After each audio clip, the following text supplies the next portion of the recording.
What are you gonna become a coward in front of this guy that you never met? Right. Because your first impression now.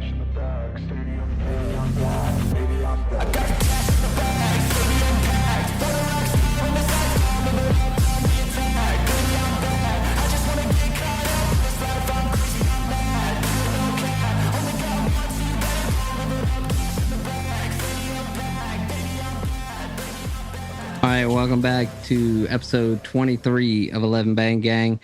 Hey guys, I got a very, very special guest who decided, out of the craziest message on X, decided to come on. This dude is a best-selling author.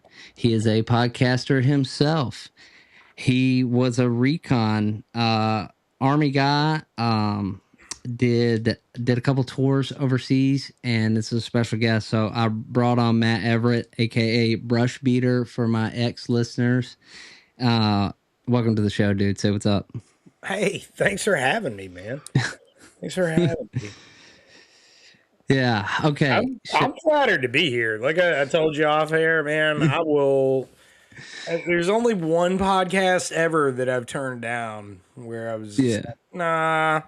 The dude was into some. He wanted to talk about some weird stuff, man, and I was like, yeah, no, right. You know, I'm not into the whole interdimensional, blue lights cure things, and like that's not my wheelhouse, man. Like, well, the funny thing is, my opening topic has to do with maybe some tinfoil hat shit, and I didn't send this to you, so it wasn't on the outline. Yeah, it's all good, man. I'll put that on. Not tinfoil, but it does, keeps the sun off of me. So, heck yeah, that cowboy hat looks great, dude. Dude, that thing's been stomped on by cows, and I got a donkey that picked it up after it got knocked off my head, and she carried it off. Dude, that thing's been through the ringer. Yeah, I mean, it looks like it. But it's funny, I bought a super nice cowboy hat, and my wife's like, you need to wear it on the farm. And I'm like, no, because, like, it's too nice. It costs too much money, bro. So I've got my Sunday hats. I've got my nice hats. I have my felt working hats for, the winter months and spring. And then when it gets hot, straws going on, man. Yeah, yeah. Yeah, I've got so many. I mean, these hats right here never even get worn, and I've got many more. My wife hates it, but okay. So it's been going around X. You're one of the first guests that I have on that is an avid X user. So I want to see if you've heard of this. Have you seen this thing about our nuclear scientist that like the 10th one just went missing? Yeah. That is that's some serious stuff, man. Yeah. Like that's not tinfoil hat. That's hey, this is cause for concern. Yeah. When you have people who work in, that world where they have special access clearances, and all of a sudden, so essentially, if they have something that's linking them together, work tie or, anything, when you're doing a standard missing persons, you're kind of mapping that person's social ecology. And when you have other people, missing persons that are vanishing, that are linked together, in any field, doesn't matter, but in anything, all right, there's correlation there, right? Right. So when it comes to nuclear scientists who work where they work, this isn't like they're doing, nuclear reactor engineering research. Right.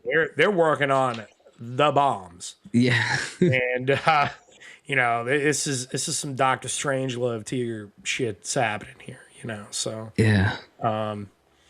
Well, I think what's crazy is like the first person in all this, kind of the first domino, was the Air Force general that just vanished.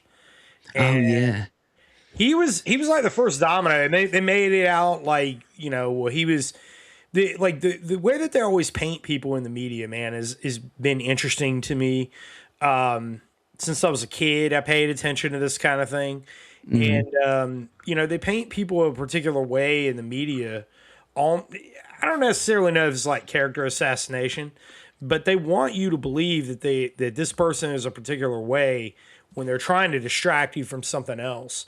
And with that general, and I'm speaking completely off the cuff here. I forgot the guy's name, but they made it out to be like he was this UFO enthusiast, and Right. like he was going to disclose all this information about like aliens and stuff. And which, I mean, man, maybe he is. Like, I Yeah. like watching Ancient Aliens as much as the next guy, but Who's the guy out there right now? Tim Burchett. He's oh yeah, running around. yeah, Yeah. representative. Yeah, but the thing is, man, I don't want to sound like too, I guess, black pill or like whatever. But when it comes to like that stuff, man, these people run in their circles, right? Hmm. And they have their media appearances coordinated, and all of that going on. And yeah, how do you know that like Tim Burchett, right? He's gonna get out there and he's gonna say something to the media about aliens because he's already been told behind the scenes, hey, we need for you to chum the waters about something Yeah. to distract from this other thing. So we know like you're going on Meet the Press, or you're going on friggin' CNN, or like whatever Sunday morning talk shows, right, where all the political stuff gets discussed, and just like get out there and casually drop a line about like, oh yeah, there was a classified briefing that I can't talk about, but aliens.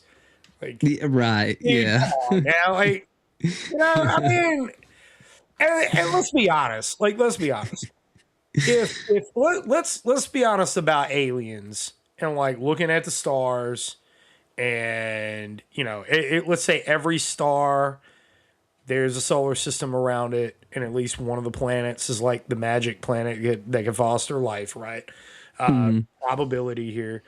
If any of those planets has an intelligent species on it that is able to conduct interplanetary travel, why would they want to stop here, man? You know what I'm saying? Like, why would they want to stop here? I mean, Hey, if you take the bro, come on. Rogan approach here, resources, right? Resources. The planet is in a resource abundant planet. But here's my thing is I can tell how a message is coming out by where it comes out at. Oh, Right? Like you're saying, absolutely. right? If this person only gives interviews across like these networks, right? And these time slots and these shows, I after what was that program that and oh we are going tinfoil hat. Okay, Nah, Parshway. hey, But what was the program that the CIA had where they told the guy he has to oh shit. The dude who god damn it. The guy, I don't know if he bombed stuff. burn notice? No, no, no. The dude who lived in the woods, Red? they Ted Kaczynski. Oh, Ted Kaczynski. Okay. What program was he in? MK Wasn't he Ultra. MK Ultra? Okay, the fact when the MK Ultra documents come out, Yeah. and like I really studied those as I was older and really kind of looked into them, I Yeah. was like, if I got they'll his do manifesto this, right over here. they what? I've got Ted's manifesto right over here. Yeah, I read part of it. It's wild, dude. It's very I mean, he compelling. wasn't wrong. No, and that's the Wasn't wild wrong. part. He wasn't. Here's the thing, man. Like, here's the thing about Ted Kaczynski. Like, that's another example of the media making you believe that something is a certain way because they want you to come to a conclusion. Right. And man, the mainstream media is part of the governmental complex. Yeah. There was a movie called Network back in the 70s. You should watch that. If you've never seen it, you should watch that because Okay. that lays it all out. Like, and it's there's a reason that they don't ever play that movie anywhere. It was one of the greatest movies of all time. Seriously, Man, the way that it was made, but they never ever play it anywhere. They memory hold that thing from the public consciousness. dude. They don't want you knowing about it. But here's the thing about Ted Kaczynski, man. They don't want you to know that. They want you, the media wants you to believe Ted Kaczynski was just this crazy schizophrenic Mm-hmm. dude living in his little tiny cabin in Idaho. And, just like, he's just wild, man. And there's nothing but crazy ass people living up there and whatever. The reality is that Ted Kaczynski was the youngest person to ever get a PhD from MIT. Yeah. PhD at 16 years old. Yeah. If you think about that, man, like how sharp do you have to be? And then I remember at some point they made like this documentary about Ted Kaczynski, which was just total character assassination. Mm-hmm. Total character assassination where they had his brother. And his brother was like, yeah, he did the whole thing because he loved some girl and she didn't want to have anything to do with him. And it's like, man, like, come on. This is some sophomore, like, here, unrequited love made him just magically seek out the heads of machine learning technology and send them bombs. Come on, man. Like, Come on. and you don't think that his brother, like, they had some leverage on dude's brother and was like, hey, buddy, you are going to get out there and you are going to say this in front of the camera or else. Or yeah. I don't remember if the one I watched on Netflix, I think the one I watched on Netflix seemed kind of fair. And I don't remember if that or That listening wasn't to the one I'm talking about. Okay, so this one was like long time ago. Early to mid 2000s, yeah. Okay. Because I don't think his brother's alive anymore. Right. I mean, I don't know, but I Yeah. don't think he's alive because it was his older brother. Oh, okay. Yeah. But I mean, honestly, like I like started to read his manifesto and I remember having like a moment of clarity where I looked up and I was kind of like, holy shit. Like he went about it the wrong way, but he wasn't wrong. Like He wasn't wrong. He was just early. yeah. He was just early. Man. Okay. And the thing is like Ted Kaczynski is what we would call a neo-Luddite. The Luddites were throwing their shoes in the machines in revolt of the Industrial Revolution. That's what he is. He's kind of he's not the father of like neo-Ludditism, but he's kind of one of them. So yeah. Whenever I mention neo-Luddites, that's kind of what I'm talking about. Right. There are others, but okay. Interesting. Well, if you guys couldn't tell by that intro, this is why I wanted him on this podcast. So, all right, dude. We're gonna have some rabbit holes, bro. We're gonna get dude, yeah. Because if I'm a weaver, so we gotta we're gonna weave around. All right, so let me get 2 questions, and then I'm gonna let you have at it. How old are you? I am 40. 40. Okay. All right. That puts things in perspective. What year did you join the Army? 2006.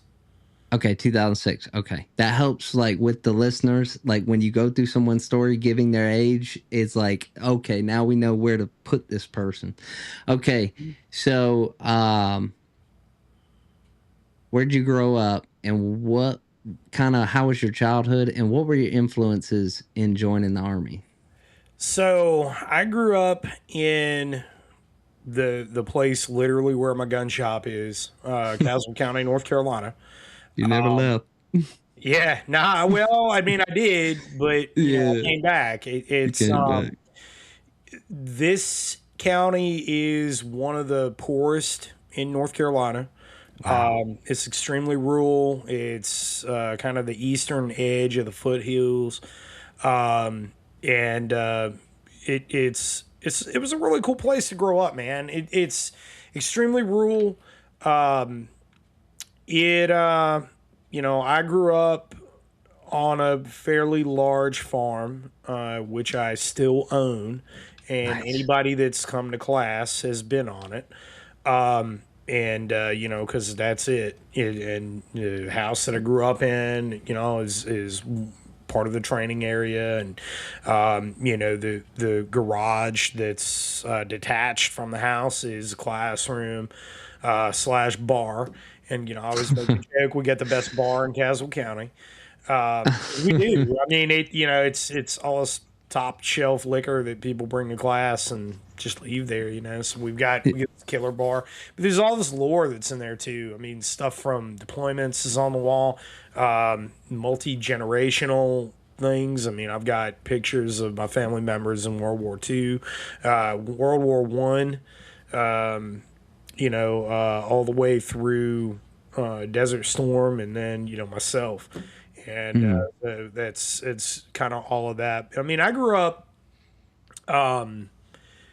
breaking horses. That was when I was a kid. That was one of the things that I did to make money. We raised hay because horse culture used to be really big here. It's kind of coming back, but it died out for a while, mainly because the price of everything just went crazy, and I think a lot of the people that were into it just got out of it for a lot of reasons. But it was growing square bales, and because you need that for horses specifically, that's raising fescue and breaking quarter horses and then turning around and selling them. That was kind of how I spent my childhood, and then playing football and wrestling, and that was kind of it, man. And it's about as blue collar as it gets. I Yeah. mean, my dad did all that, plus working full time, building tires, doing stuff for the labor union, and my mom's a teacher. So it was, and then he built my dad built a landscaping company on the side of that, Yeah. just to for Extra money. extra money. And Yeah. so there wasn't. So one of the things that is a big takeaway from that is through all of that you learn work ethic. You learn work ethic because, like, for me, I have to constantly be positively engaged in something.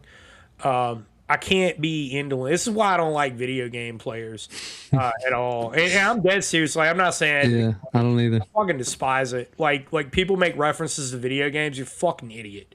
You I don't sit, even own. dude. I don't own any of them. Yeah, I will never not dunk on a video game player, man. You're sitting in front of a fucking screen with buttons in your hand. What are you doing, man? And these guys, they get on social media and talk about, this setup, a dog rifle. Why don't you fucking stop? Why don't you go outside? Side. Why don't you Touch go grass. outside? Like breathe some air, man. You looking a little pale. Like you need to get some sun.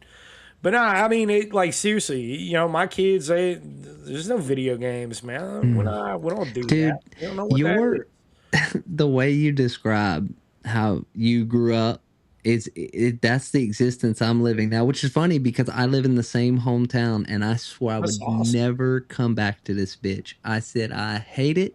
We all do that. Like we all Yeah, do but that. There's that so rebelliousness, and yeah. but here's the thing, man. Like it's kind of that no man is a prophet in his hometown. There is that. So when I started doing what I do, when I started my company in 2016, and really it was a part-time thing until 2017, when I made the decision to go full-time, and there were that was kind of a difficult decision to make, and everybody around me, my parents, everybody in my social circle were like, you're gonna do this full-time? It's like, yeah.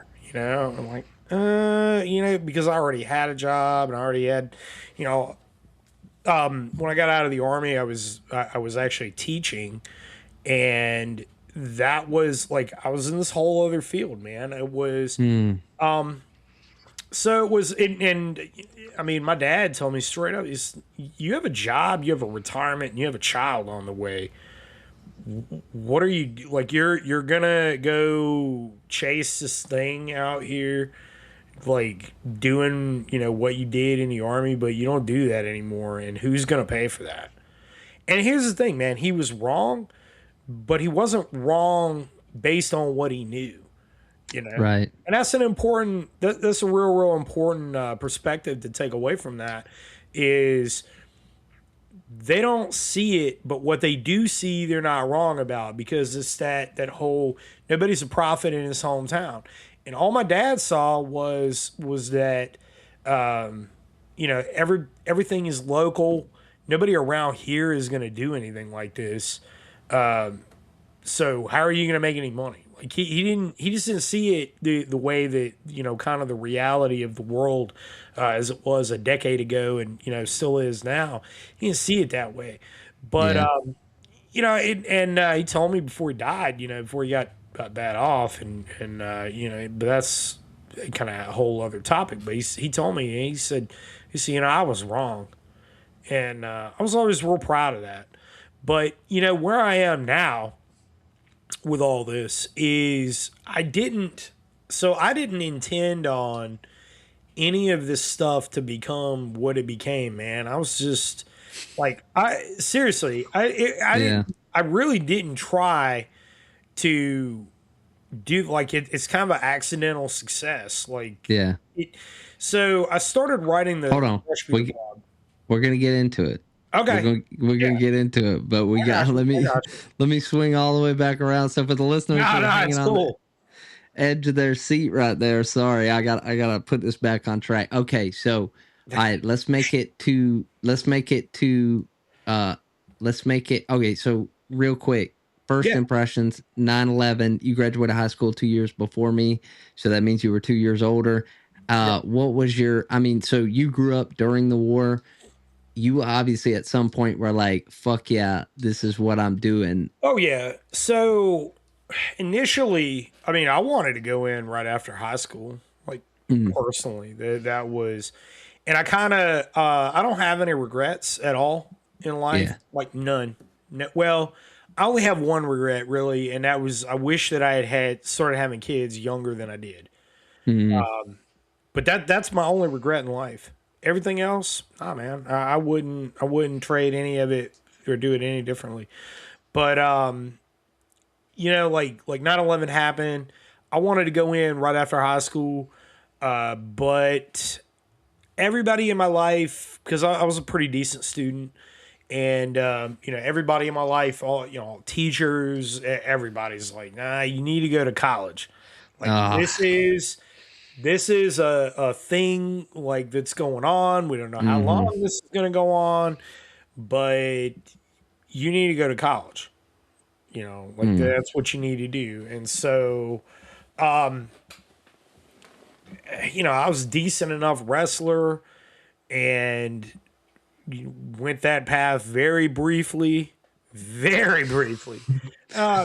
I mean, dude, it was when I went to go do my undergrad, man. It was like, dude, I'm in college. Like I'm in right, college. I'm here. I didn't care. Like this is my own kind of deal. I didn't care about an education. Like right. that didn't matter to me. Mm-hmm. I was into girls, booze, loud music. Like this is what we're gonna do, dude. Like we're here. You you were there because it was what you were supposed to do. Because at our age, around our age, when we graduated high school, it was just the status quo. You go to college. The only reason I didn't go to college was because I was like, fuck this. I hated Yeah, high school. And so I was done. And my dad was like, well, you're going to join the Marines. And I was like, cool beans, dude, I'm out. But, like, my parents were cool with that. But, like, I can see how you were like, well, the social pressure is I'm going to yeah. go to college. And you Well, didn't, and that's what they were all. Everybody was telling me this, yeah. and they were like, "Oh, you should you should get a bachelor's degree and then you become an officer. Mm-hmm. And I was like, dude, I don't know. That just didn't seem like the lifestyle that I was searching for. You Yeah, know, it just didn't. It just wasn't. That wasn't for me, man. It wasn't. That wasn't the vibe I was looking for in life. I feel you. It just wasn't. And I don't know, man. It just anyway. Like barely got by with bachelor's degree. Don't even really know how. I think like my academic advisor was my last professor my last year in my Mm. senior year, and she just wanted me gone. Like they wanted me out. Yeah, yeah. It was bad. It was bad. So They like, didn't want you. They were like, "Pass this bitch and get him out of dude, here." he's got a healthy 1.9 GPA. Like Yeah. get him out the door. And it was just like, all right, what's next? I'm gonna basically. I looked at the world at that point. I'm gonna do what I want to do. I'm gonna Mm-hmm. I'm gonna do in life. I'm gonna live life on my terms. This is what I want to do. And growing up, both my granddads were in Korea, and my dad's dad had a CIB, and he told me, when I was a kid, he didn't really talk about Korea a lot. Neither one of them did. Not until, and I was blessed to have both my granddads into my adult life Wow. and my career in the army. So, and they both had done a lot of really cool shit, man. It was, my dad's dad was drafted, but his story on Christmas Hill in Korea is pretty incredible. Wow. Like they had, if you look up the fighting on Christmas Hill, the 45th Infantry Division, which was his division, these guys were completely overrun, man. Like they were almost wiped out. And on his portion of Christmas Hill, their whole company was cut down to a squad. Just Wow. one squad, man. And they endured it. Like that's wild. Man, that's wild. I can't like I've been through some kind of like dicey shit, Yeah. Not like that, man. Where you have a whole battalion of Chinese that are just overrunning Yeah. you, man. Like, dude, that's a whole other animal, man. But at one point when I was a kid, though, like he was going through some of his old stuff, and I was standing there with him. I don't remember how old I was, but he had a combat infantryman's badge, and I asked him what it was, and he just said, "Well, you earn one of those when you're a man." And I said, and so, all right, I'm going to do that. Like All whatever that right. is, I'm going to go do that. And Yeah. which obviously at that point I knew what it was. I know what I'm signing up to go do, and went in. Uh, when I went to MEPS, they didn't have any 18X contracts. They were fresh out. So I was like, all Okay. right, dude, whatever. Cool, like 11 Bravo it is. That's just what we're gonna do. And Hell yeah. went on in, took my happy ass down to Sand Hill, and the rest is history, man. Okay. All I right. thought it was all kind of pretty easy though. Like, Yeah. Well, I I got, I mean, got, I got a question leading into that. So yeah, every podcast guest, you guarantee gets this question. I ask it every time. You had family in the military, so yeah. you would probably talk to them about some things. Expectation versus reality. When you actually went to basic training, how was it compared to what you thought it was going to be? It was, man, like honestly, I thought that it was gonna be like Stripes, like Bill Murray, because you gotta know, man, like I don't take life too seriously. Yeah. I'm kind of, like everybody everybody really knows this. I miss my calling to be a comedian, man. I don't know, Yeah. but like, dude, I don't take shit too seriously. So I figured it'd be like Stripes. I might get there, whatever, okay, dude. And it was kind of like that. I mean, like you just know, like it's not gonna be like Full Metal Jacket. Like everybody, oh, Full Metal Jacket. Nah, man. Like my favorite memory. Well, I'll tell you, man. First, like the thing about basic training, because I don't remember like all of it. Right. Some shit happened between them, and like Yeah. swimming stuff. They just like kind of run together. And I've had some concussions too. So, Oh yeah. but but like the funniest thing that I saw in fucking Sand Hill was this dude getting his face smashed in. Like him and this other guy. I mean, we just got our TA-50, man. We just got our shit. Yeah. And we're like in the barracks, putting our stuff on a bunk and like doing everything. Like drill sergeants are yelling and shit. And they walk away for a little bit. Like they go in their office to do whatever. Like we've got our time hack on it. And this one kid, it's like somewhere in the Northeast, man. He starts like mouthing off. He was this white kid that was like trying to act ghetto, and he was mouthing off to another kid that was trying to do the same. And so like, you got a couple of Slim Shadys that are gonna friggin' battle it out. And the one grabs his K-pot, smashes him in the face, man. And it sounded like a fucking watermelon, dude. It was just like, and we're all looking, we're like, oh my god, dude. And we're all just looking at this guy's he's dumping blood out of his nose. Oh my god, raccoon eyes immediately. And dude, the drill sergeants come out and they were like, we can't leave you fucking dickheads out here everybody's got the fuck down. And like, dude's down there just dumping blood out of his face and they're not addressing it. They weren't even addressing it. They're just smoking us in the kill zone. They're like, you guys just like, oh.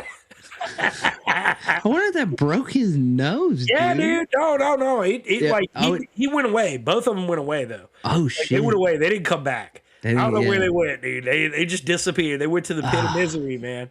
Like you're gone. You're just gone. And I don't even know how you fail in the army. Honestly, like as a Joe, how do you fail in the army?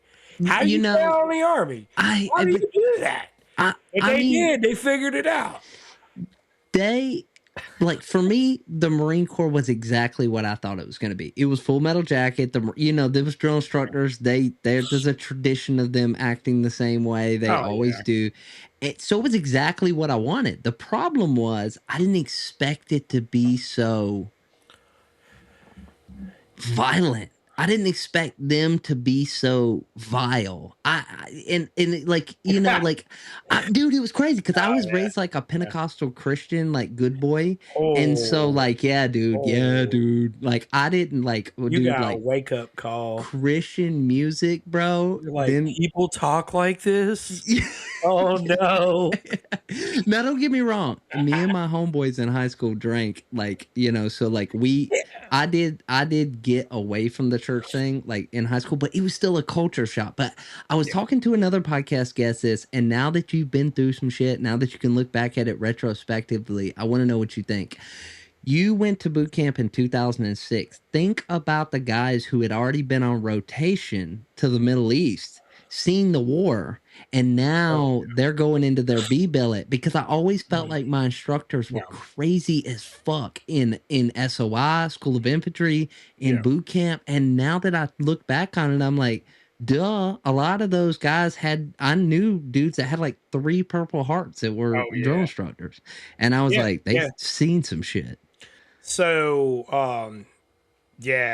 all our drill sergeants had at that point, because there were 2 of them were staff sergeants, and then there were like several that had just picked up E7 in our training company. But like my individual platoon, I don't remember the guy's name, but I got like pictures and shit, class pictures and stuff. But anyway, yeah, he was real messed up, man. He was at He was with First Cav at the Battle of Fallujah, Oh shit. and they were the relief force for Second Marine Division, and he was a messed up dude, man. Like this guy, I don't really remember like a whole lot about the dude, but he never yelled at anybody, and that was one thing too. That like that, I guess. I mean, I don't know. I got a lot of things about the army that kind of made me a certain way. I'm because I was never really a yeller, man. I don't, Mm. and I don't even really like raising my voice at all unless it just has to happen, unless I'm like happy about something, some hell, But I don't really.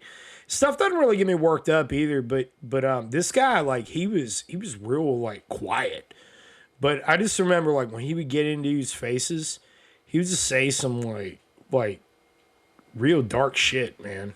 Oh And shit. yeah, it was just, I mean, never really. And that's why I don't remember like a whole lot about it because Mm. never, guys never really like I.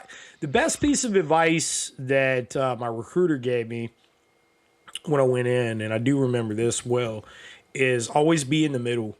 Like, don't be the first guy done with everything. Don't be the last guy, obviously. Yeah. Always be in the middle, man. And be that person that, like, at the end of the cycle, you're like, you're here. You just fade in, bro. Like, that was kind of the way I always, as my life motto is just be Yeah. average. And Yeah. just get through it, man. You're just checking a box and you go on with about life, do whatever. That was me, man. My dad told me don't volunteer for anything and No, just hide in the crowd, dude. And yeah, he said you'll go right through. that's all. So okay, so I gotta get rolling. Okay, Yeah. so you get in, you go to that. How do you get into? You were a recon unit. Yeah, Now long range is it surveillance. okay? So is So that the original unit or no, okay, no, okay, no. okay. I had orders. Unlike the Marine Corps, the Army does OSUT or one station unit training. So Mm-hmm. if you're an infantryman, if you're an 11 Bravo or you're an 11 Charlie, 11 Bravo is a rifleman and 11 Charlie is a mortarman.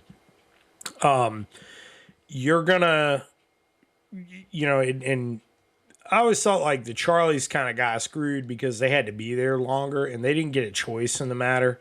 It was just whatever training company you ended up going to, and if it was a Charlie company of any of the 11 series OSUT, that's just what you were going to be.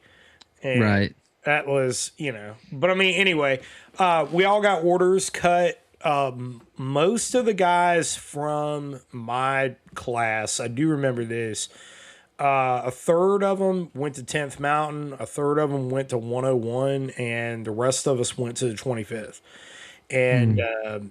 we all had orders to the 25th. And originally, when I got to Hawaii, Second Brigade was about to deploy, and they were plussed up on people, so they sent us to Third Brigade because Third Brigade was deployed, and they were taking real heavy casualties. So they were already deployed for a little bit, Third Brigade, 25th, and I went to Kirkuk and get to Kirkuk, FNG. Got there with a bunch of other guys, and we're the FNG, man. We're gonna get Oh hit, yeah.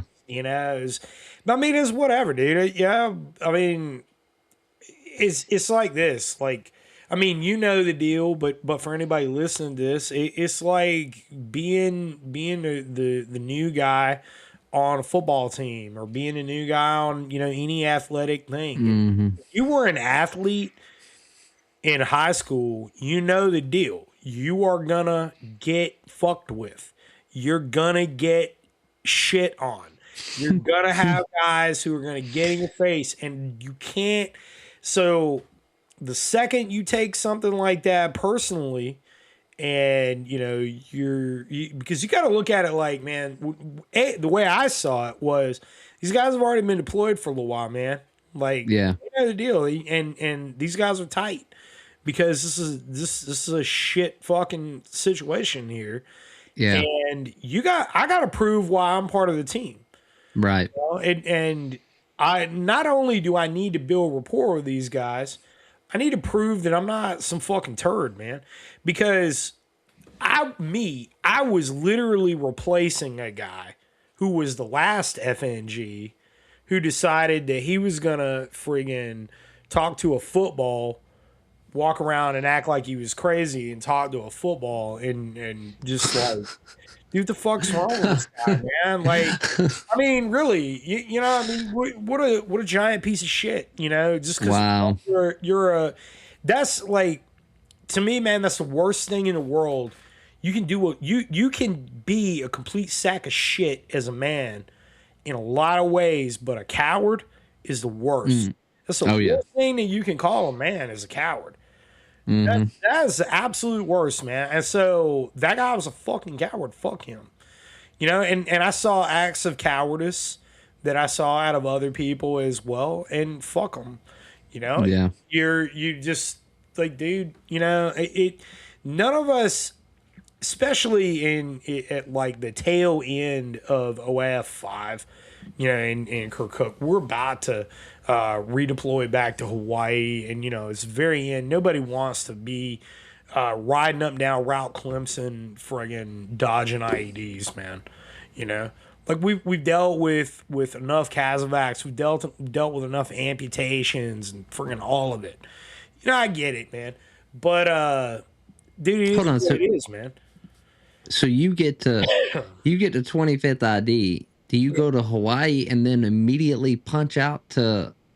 Oh shit, dude! The Army is so fucking weird like that. Yeah. I was in Damn. Hawaii for all of like maybe 2 weeks. Literally, we got there. We got there. We got to replacement, and unit came and picked us up, and we got to rear detachment, and they were like, "Hey guys, enjoy your 4-day weekend. We've got orders for you to deploy already, and when you come back off your 4-day, you're gonna go qualify, and you're gonna get issued your RFI gear, and then you're going forward." Okay. Pretty much Okay. it, dude. Okay. I have a question. Okay, in like you said, the Marine Corps and the Army are completely different. I've had enough Army guests now that I have just been bamboozled as to how we are the best fighting force in the world at this point. But I'm sorry. But in the Marine Corps, you go to SOI. Now you said training command. So Yeah. my question is how the fuck are you supposed to train? And like, if you were to go in the Marine Corps, if you were to get orders to a unit who's currently deployed, you're going to just check into the remain behind element. You're going to be there. And when the seniors get back, you are going to get hazed like a motherfucker for about 72 hours while they binge drink from whatever deployment they just got off of. Oh, I mean, we did that too. We do that too. Right. But my question is you leave basic training, you get orders to 25th ID. No. You I go, left infantry school. oh, so you did go to AIT. Yeah, it's one station unit training. You go through the entire. So the way the You go Army to boot does camp and AIT at the same place. it's the same.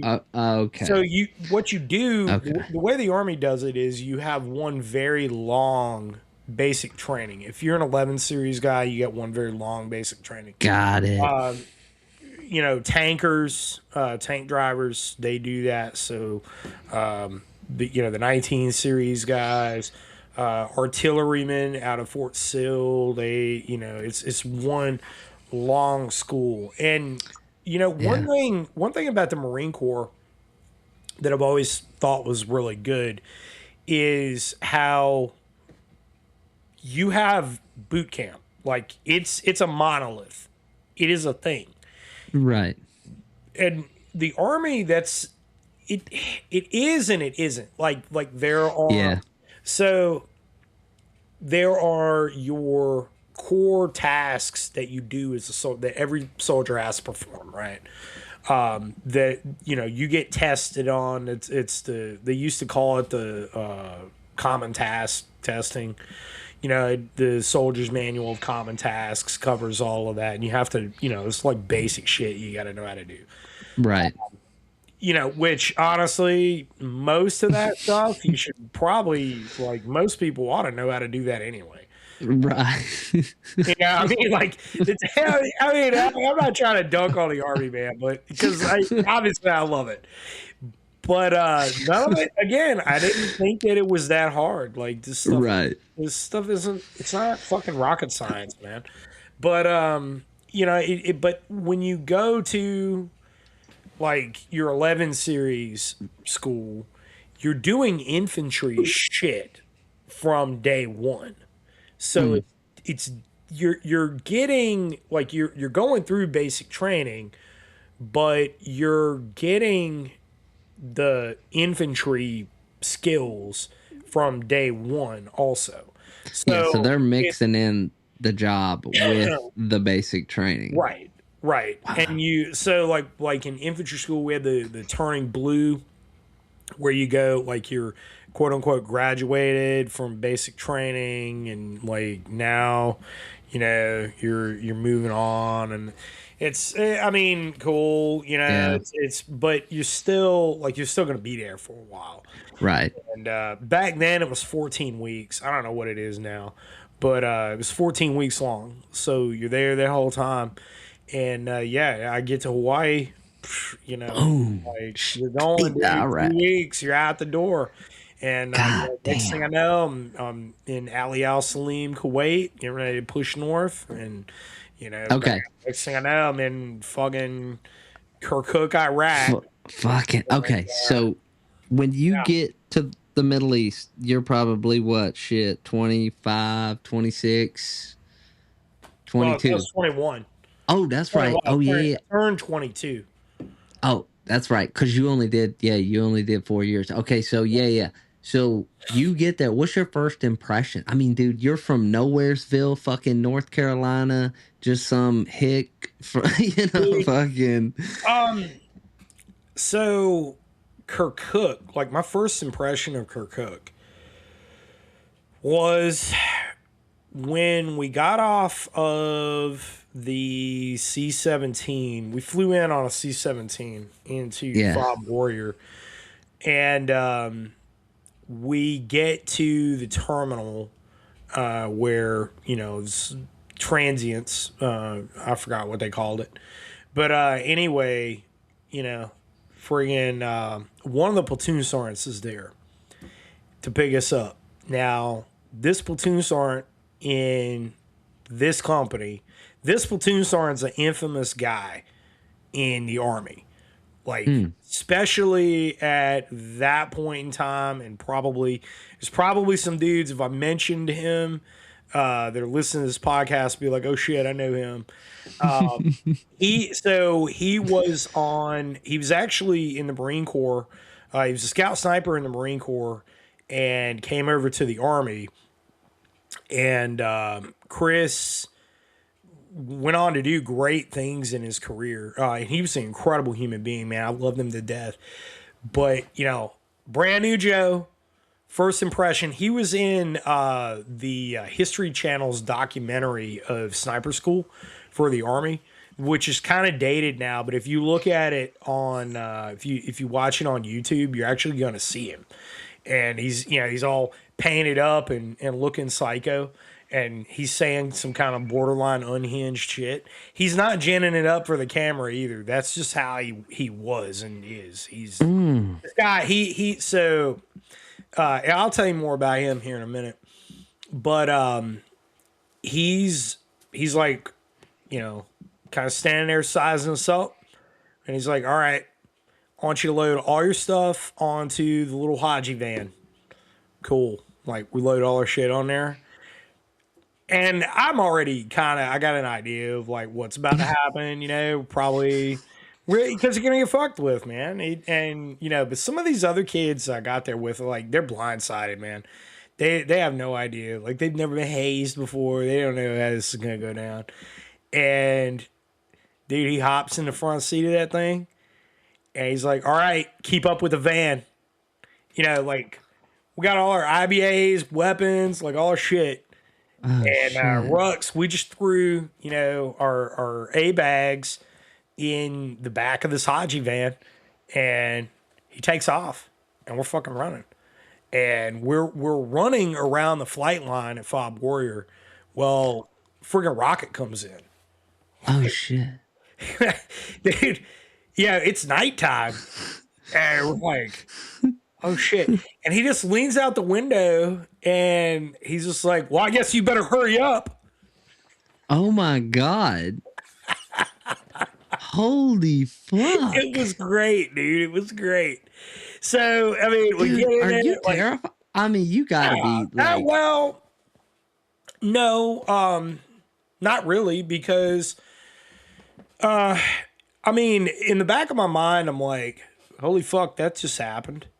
right. But at the same time, what are you gonna become a coward in front of this guy that you never met Right. because your first impression now is he's probably scared shitless in his head too. Well, not him. Actually, no, correct, not him.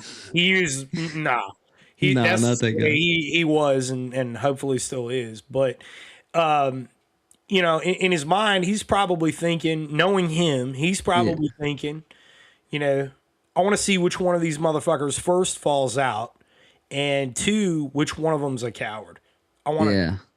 and so in my mind, as a brand new Joe, knowing that you're gonna get rattled, like coming in here, you don't show any cowardice, man. Like you don't Mm. show any fucking nothing. Like, dude, you got a spine made of fucking steel, man. Like you just don't back down from anything. Don't back down from a fight. It doesn't matter what it is. You never ever ever back down. You never show cowardice. Never. And that's like, that's something that my dad imparted on me as a very small child. Horse throws you off, you get back on it. Damn. Yeah. When you get knocked on your ass, you get back up. You figure out how to not get knocked on your ass again. It's a fundamental lessons in life. So when those kinds of things happen, this friggin' rocket comes in. It wasn't like it landed like right beside us. Right, but It's it was. going across the flight line. Yeah.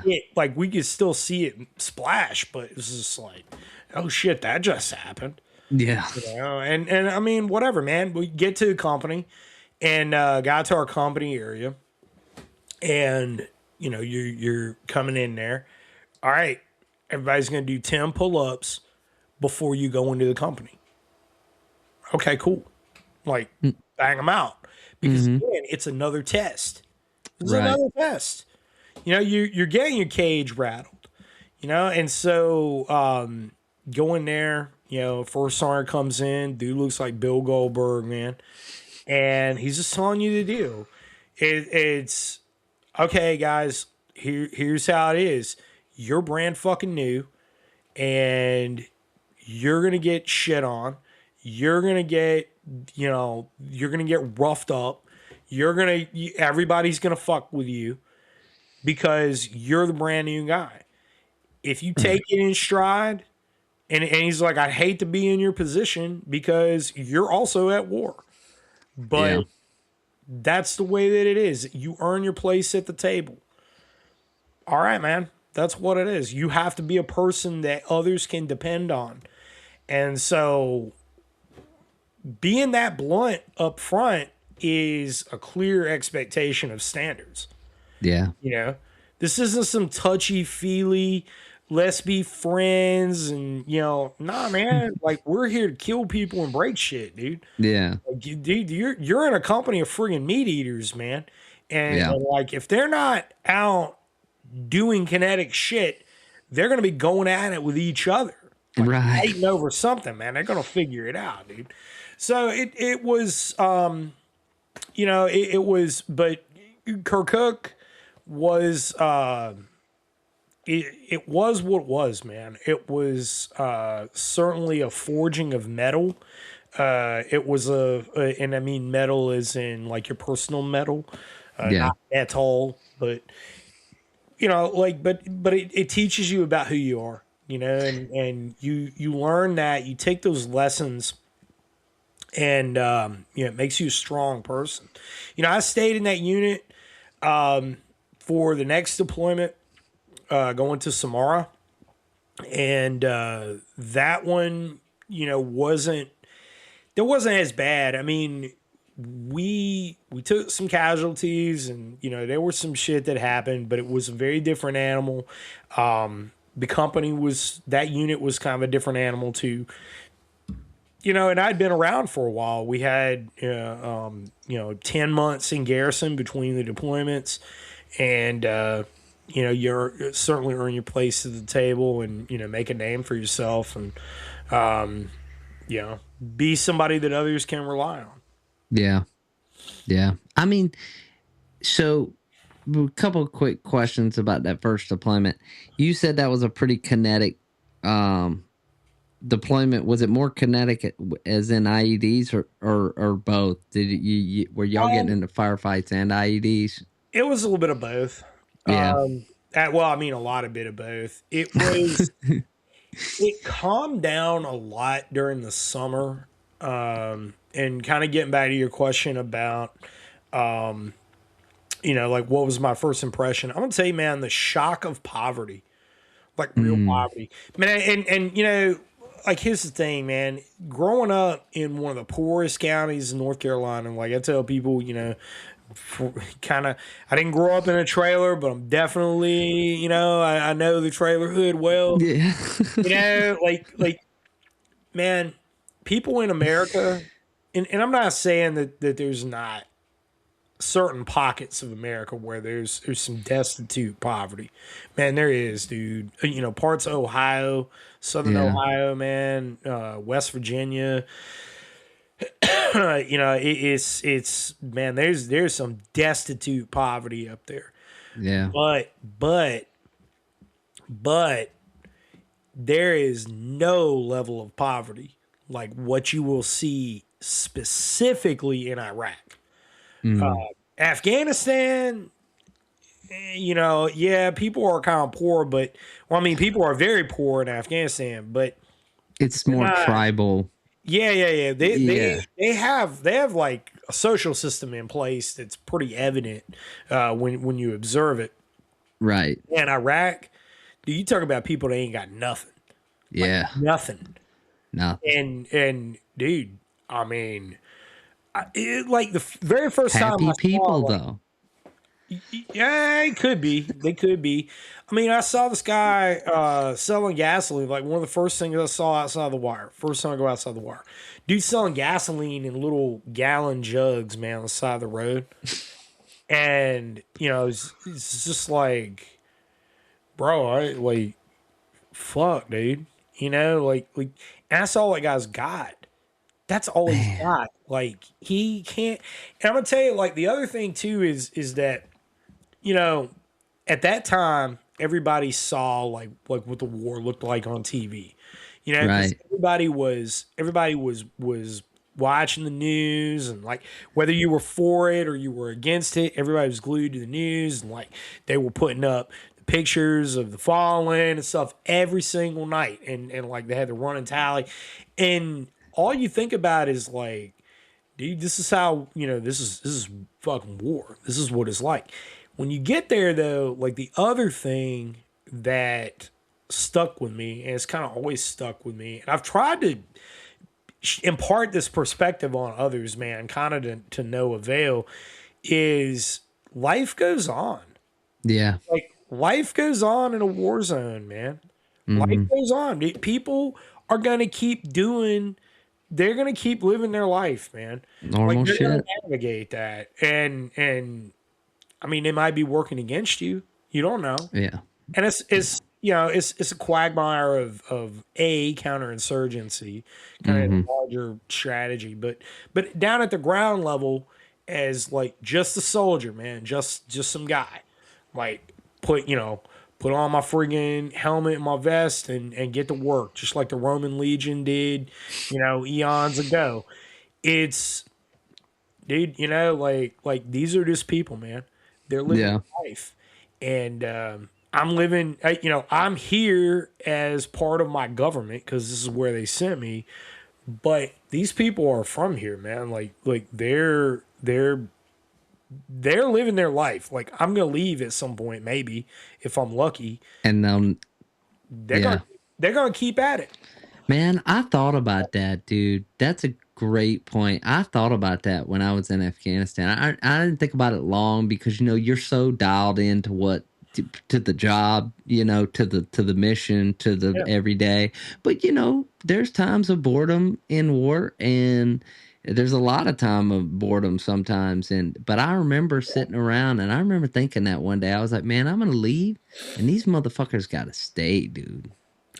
Well, my buddy, another good friend of mine, man, the ghetto cowboy, Leroy Walker, real, just awesome dude, man. I haven't talked to him in well over a decade. 2 Purple Hearts for being hit in the head twice, Whew. shot in the head once, and then part of RKG3 the Damn. second time. Yeah. Yeah, both times, man. He had a scar. I used to pick on him, man. I'm like, dude, you don't even need a fade. You got matching scars on both sides, bro. Hell yeah. Yeah, I mean, we used to give each other shit all the time, dude. He was, Hell yeah. on the ghetto cowboy because, he's a black kid from Houston, man. But yet he's going to the Houston rodeo, and like we're in the same shit, man. Mm-hmm. He was just hood, like that's just him. But we were talking one time, and when we were in Samara, and because we would hang out all the time, man. We would friggin' get boxes of like those fake Cuban cigars, like they would sell, like the Turks had. Like we would get boxes, like that was our thing, man. Yeah. So like they were, I mean, only the finest Indonesian tobacco with Cuban wrappers. Like we thought we were the shit. We didn't know no better. Oh yeah, Yeah, yo. yeah, we're fucking look, we're Hell spinning yeah. mojibas, dude. But like that was our thing. Like we would Mhm. take that little moment in time. We're right there on the banks of the Tigris, man. Like get that moment in time. We're gonna smoke cigars and like we sit around and talk about shit. And Yeah. Leroy busted out one time, man. He goes, you know, when you think about it, like our terps are not good people. And I'm like, nah. I mean, talking about our interpreters. Right, right, right. For the people listening to this that, don't know what that is. But he's like, Yeah. our terps are not good people, man. I don't fucking trust them. And I'm like, I don't trust them either because I don't speak Arabic. I knew a little bit, but like I don't speak Arabic. So, Oh yeah. and he goes, I'm not even talking about that. I don't like them because they're snitches. When you think about it. No, I mean he's dead serious. Like I'm not saying this to be funny, man. He's dead serious. He's like, No, he's not wrong though. he's That's not why I wrong. laughed. He's not wrong. He's like, I don't fucking like them because they're snitches. When you think Yeah. about it, they're helping us out.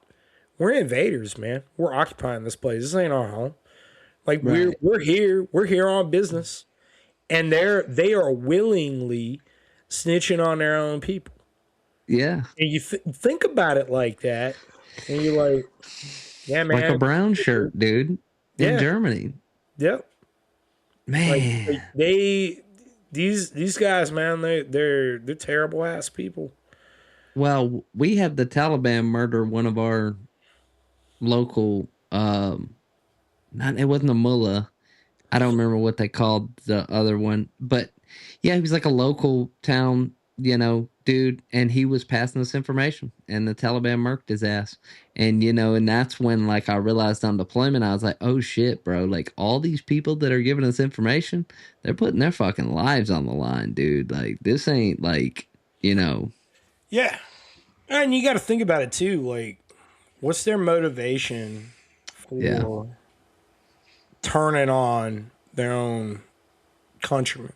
right, They don't really see it that way. Like when Afghanistan, they didn't. They didn't really see it that way. yeah, But Afghanistan was a different animal than Iraq. That's right. Like whole See, other ball game. there's so much stuff that people don't understand about Iraq. Iraq was so complicated with the politics, with the religion. There was so much tied into that, the Shia and the Sunni, all that stuff. And like, dude, I still don't fully understand Iraq. To be honest, like at least Nobody Afghanistan is does. simple, bro. So You know? Iraq is not a real country. Like that's the thing is Iraq was created by the Balfour Agreement.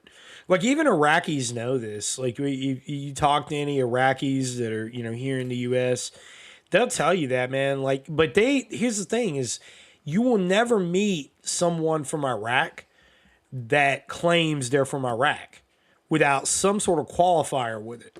Where they're like, Mhm.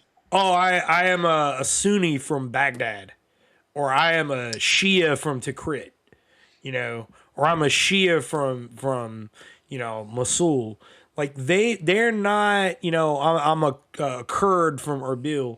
They're not Yeah. gonna tell you like, oh, I'm Iraqi. Yeah. Nah, dude. That's not the way they're gonna do shit. Yeah, they're And not and gonna you do it. gotta know, like, that's reflective of the Balfour Agreement. The Balfour Agreement created the contemporary Middle East. It's where the term Middle East actually comes from. Is what led it was Sykes-Picot and then the Balfour Agreement after that. And dude, they just carved out this middle ground, where the Tigris and the Euphrates, or the quote unquote fertile crescent. I don't know what's so damn fertile about it, but and bam, there you go. Like you've got a country, and so you have all these dissimilar people who are magically gonna have to get along. Yeah. And see, that was the thing about Saddam Hussein. Like unpopular opinion, worst thing we could have done was remove Saddam Hussein. He was holding it together. Yeah. Like, I'm not saying that he wasn't a rotten son of a bitch. Mm-hmm. Dude, the world is full of rotten sons of bitches that Yeah. are running country. You have to be a rotten son of a bitch to become the leader of a country. Yeah. Like that's the thing, man. It's you have to have somebody, especially in that part of the world. Like, every civilization is like this too. You have to have a ruthless bastard with an iron fist that he is willing to slam that down and say, "Nah, I'm gonna keep you in line." Yeah. And that's the thing is that we Americans, and I would say kind of the West in general, but specifically Americans, we like to look at project our own beliefs or cognitive biases over on a completely alien society without knowing anything about them, man. You don't know nothing about Mm-hmm. this. South Africa is a perfect example, man.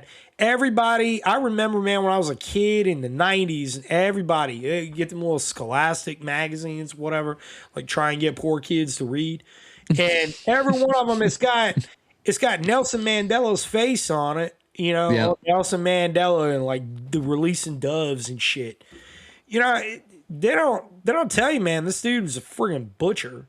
Like they Oh don't tell you what yeah. he did, man. They don't tell you. They're not gonna No. tell you that stuff. But what they want you to do is project your biases over for good or bad over on another society, and then we judge them based on that lens, but you don't understand. Right. Now, And what do you're not able to fathom it, man.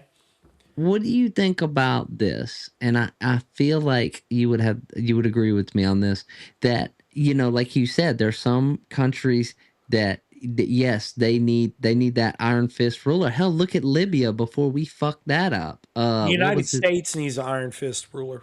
Yeah. Well, but the United States is not like that. The United States is you buy into the belief of us as a country, right? That's what we do. We're successful enough that this whole thing is held You and together I by do. You and I do.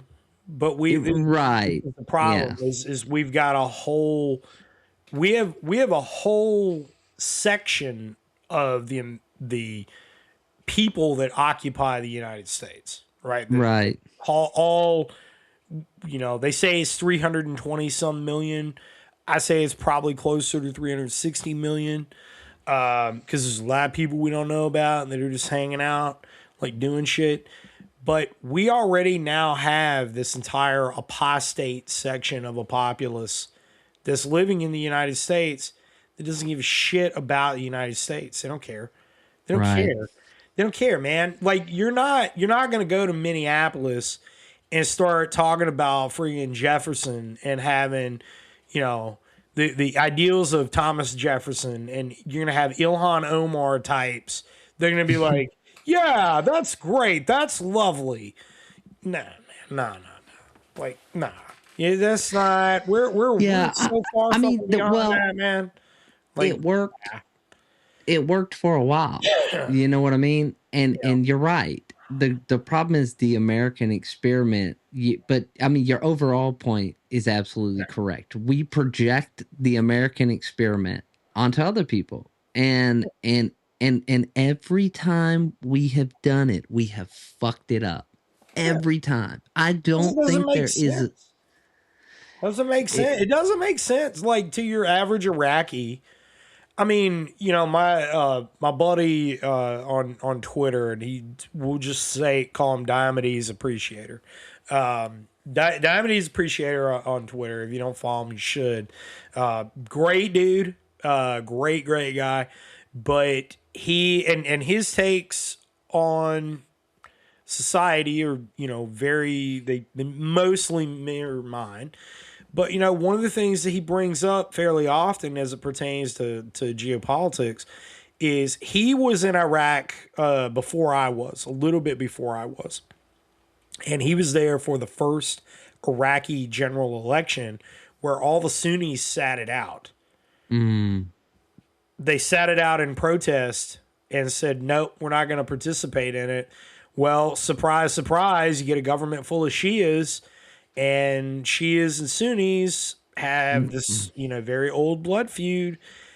And that's when bloodletting started. And the Sunnis viewed it as the United States invaded the country, upended the Baathists who were there, who were socialists. The Baathists, Saddam Hussein and the Pan Arabian Party, which was the Ba'athist Party, Right. which Bashar al-Assad was part of that as well. Now he's living in Russia. Was another strong man that, while he wasn't a good guy, he was definitely a rotten son of a bitch, but he wasn't killing the Christians like Al-Jilani is, who was a terrorist. He still is. He was on the United States' friggin' most wanted hit list, and then all of a sudden we're gonna make him the leader of the country. But the point is that you had the Pan Arabian Party, the Ba'athist Party, and we go in and we remove all those guys, and we've got our deck of 52, right? Yep. And I'm not saying that they weren't rotten to the core, evil bastards, right? Right. But that's me looking through my own lens of morality, man. Like, yeah, okay. It's an unpopular opinion. It has caveats here, but there's shit that goes on in that country. That's between them, man. Honestly, Yeah. it's not I my mean, problem. There's that's plenty of rotten shit that happens. I mean, dude, look. I mean, not to go too far down a rabbit hole, man. Friggin' Epstein. Epstein's a great example of the Epstein files. It's you mean to tell me Eric Swalwell, like for example, Eric Swalwell, he mhm. sexually assaulted a girl on camera, you know, and that was just what we saw, the little tidbit. Now, yeah, she's a prostitute and whatever. Like, she knew what she was there for. Sure. Same time, though, man, this is immoral behavior. Mhm. You got Lindsey Graham. We all know exactly what he is up there Mhm. in the Senate. And they say, Mhm. well, he doesn't have any allegations against him from women. Of course not. Oh, you're right. So I mean, it's dude, you have to have a hard edge to get to where you get. There's just not that many. Politics and the quest for power is not an honest trade. Right. And the real thing here, when you look at the big picture of it all, it's kind of a coincidence that Saddam Hussein, why is it that in the 80s, Saddam Hussein was getting money from the United States government? Right. People don't know this, man. He got a printing press from the Federal Reserve. Why did he do that? Why did we give him that? Why did we give him that? Because oil's traded in dollars. And Right. because we were trying to upend the stranglehold that Iran had on the system. Shocker, we're doing that again. Yeah. And we were using him for that. And then it didn't work out the way that we thought that it would. And he got a little too big for his britches and said, oh, wait a minute. I can just take over Kuwait and then I can set the terms of what's going to happen and not happen in OPEC. Oh, Yeah. okay. And then you got, you fast forward a few more years, man, you got Gaddafi doing the same thing. Yeah. So we need to return to a gold standard. Oh yeah. Oh, well, we can't have that. Oh, no. And Gaddafi gave what? Every young person a house on the government, education. Like, don't get me wrong. Like, did Gaddafi do some of the things they said he did? Of course he did. Oh, But yeah. again, No doubt. back to your point is we don't even know what the fuck anybody in, Russia, take Russia, for example, Putin, Iron Fist, right? That government, but it is what it is. Netanyahu rules Israel with the Iron Fist, dude. Yeah. They've been trying to put that fool in prison for 10 years, man. Man. You know where his wife is? His wife and his son, they're in Florida. They're in Florida. You know why they're in Florida? It's not because they're hiding from rockets and people, it's not, it depends on, your thoughts and feelings on all that and whatever, man. I'm not talking about that. I'm just saying they're there because they convicted her. The Israeli courts convicted her. Yeah. And they want to put her in prison. And we won't extradite them. Nah. So she's hiding out. Yeah. That's the real reason she's there. I seen that. Seen that documentary. Like, a lot of people don't know about the court cases that have been brought against him, and I thought that shit was wild. But anyways, all right, I got to drag this thing back on track. Okay, all right. So, because there are things I have to get to. Okay, so I'm gonna go ahead and breeze through the first Iraq, second Iraq. Yeah.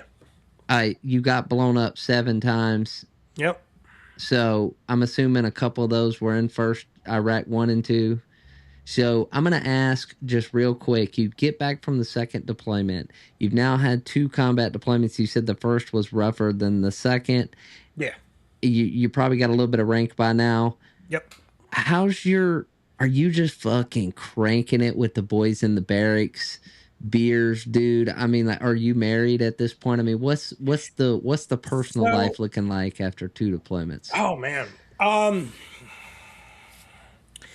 So I met the woman who would become my wife during that time, and obviously I didn't know, because man, I was kind of fatalistic about things. Like after my first deployment and kind of how that was, I don't know, like, I don't want to call it nihilism, because I've never been a nihilist. I've never been like, oh man, everything in the world sucks and we're just going to die. Like, nah, fuck that. I never been that guy, but I did, basically, I accepted the fact that this is consequences of life that I chose. Right. Possible consequences of life that I chose.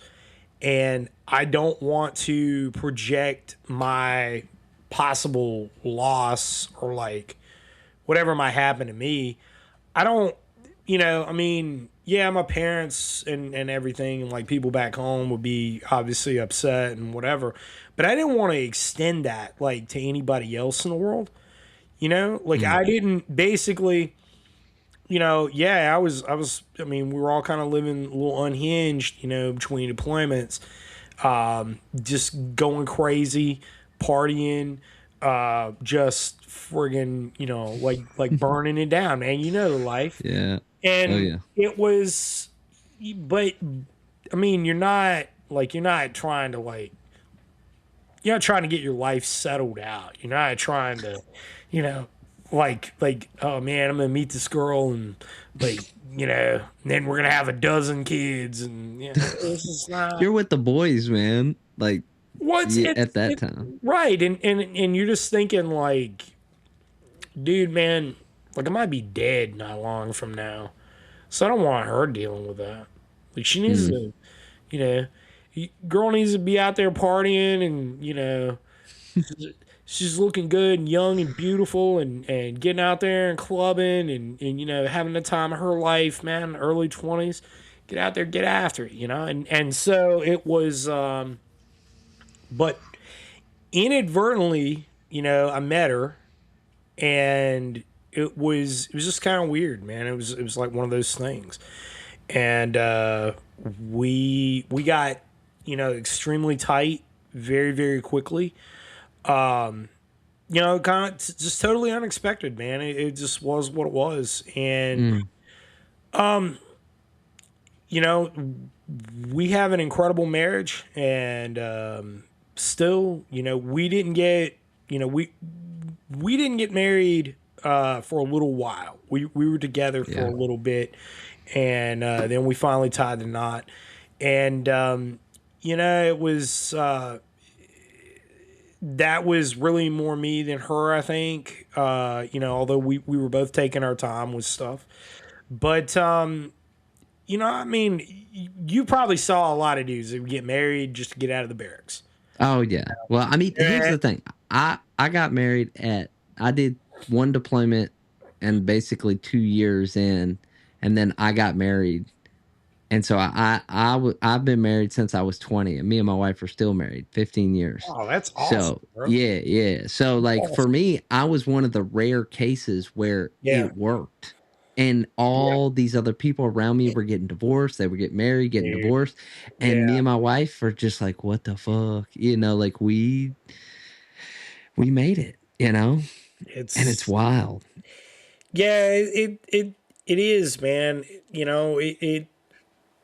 It's it's really something special, And I look back Hmm. at like how many guys when we'd be deployed, their ladies would be messing around and like Hmm. whatever, and I mean, it's such a rare thing, and it's certainly a blessing having great women in our lives is a Hmm. stabilizing factor too. I know it was for me, because it reduces that fatalism too, Yeah. of like it's almost. I'm trying to think of exactly how to put it, but you get to a point where life just kind of becomes mechanical.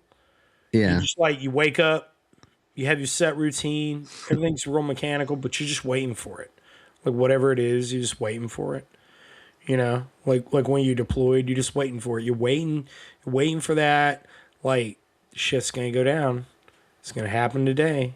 Like you just, it and you develop this almost fatalist kind of, you know, it's almost like Joseph Heller Catch 22. Yeah. It's really weird to put into words, but is it Well, when happens and you you laugh at it. You're like, I, yeah, of course it did. Why wouldn't that? I didn't understand it when I was younger, but I look back on it now and I realize that the reason that we got married so young was like I was, because she used to ask me like, when did you know? And I never could give her an answer, but I realized that it wasn't always it was about just not being alone. Companionship, something to look forward to, training ops, you're coming home to something. And like you said, this drags you out of that, what you say is fatalism routine, because you're not doing that anymore. Right. Yeah, yeah. I mean, I like the now basically now you have a reason to look forward to something. Not that, and I don't know, that's probably not a good way to put that because obviously, I mean, I look forward to coming home, see my family and everything, but I look forward to a future, you know, like there's a future at hand here. There's a future that we're moving towards, and like there's something more than the life that I'm leading right now, Yeah. and that's what I came to really appreciate. That was Right. the thing, and it was just really cool, man. It was really cool. Yeah. I mean, yeah, dude. I mean, you're right. Like, and so with that in mind, you're now deploying. Now, did y'all get married on your before your third deployment? Yeah. Okay, so now you're going on this third deployment. It's a different mentality because now you're like, shit, you know. So how Well, would it was so reenlisted.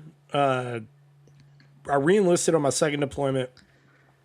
Go to Reenlisted to go to Fort Bragg, and originally had orders for 3rd Brigade 82nd. And one of the big reasons that I reenlisted was I kind of felt unfulfilled. mm-hmm. Like, you know, there's nothing against the 25th. Like, I did some cool shit in the 25th, man. And I really, I enjoyed my time there, and I enjoyed the guys that I worked with for the most part. But I didn't, I felt like, man, there was something more that I was missing out on. Mm-hmm. And there was just something more and I didn't know necessarily what it was, but there's something I need. And re-enlist to go to Bragg, and I got to Bragg. I had orders cut for 3rd Brigade 82nd, and I get over there. I'm gonna go report in, and I get over there, man, and I see, guys that are standing around in formation.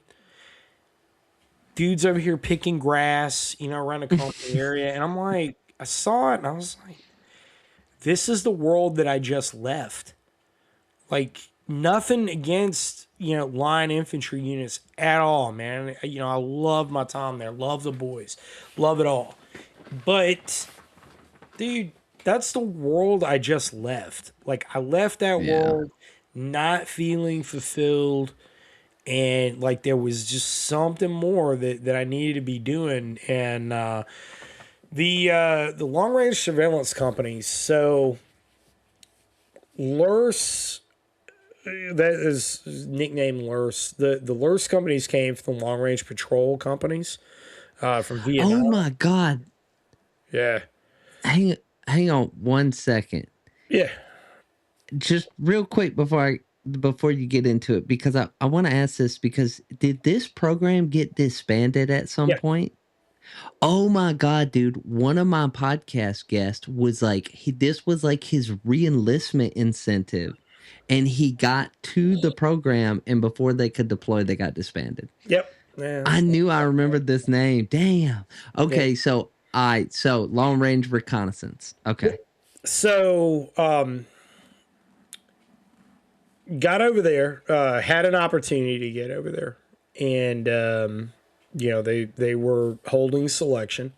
Yeah. And I said, hey, that actually sounds exactly like what I want to do.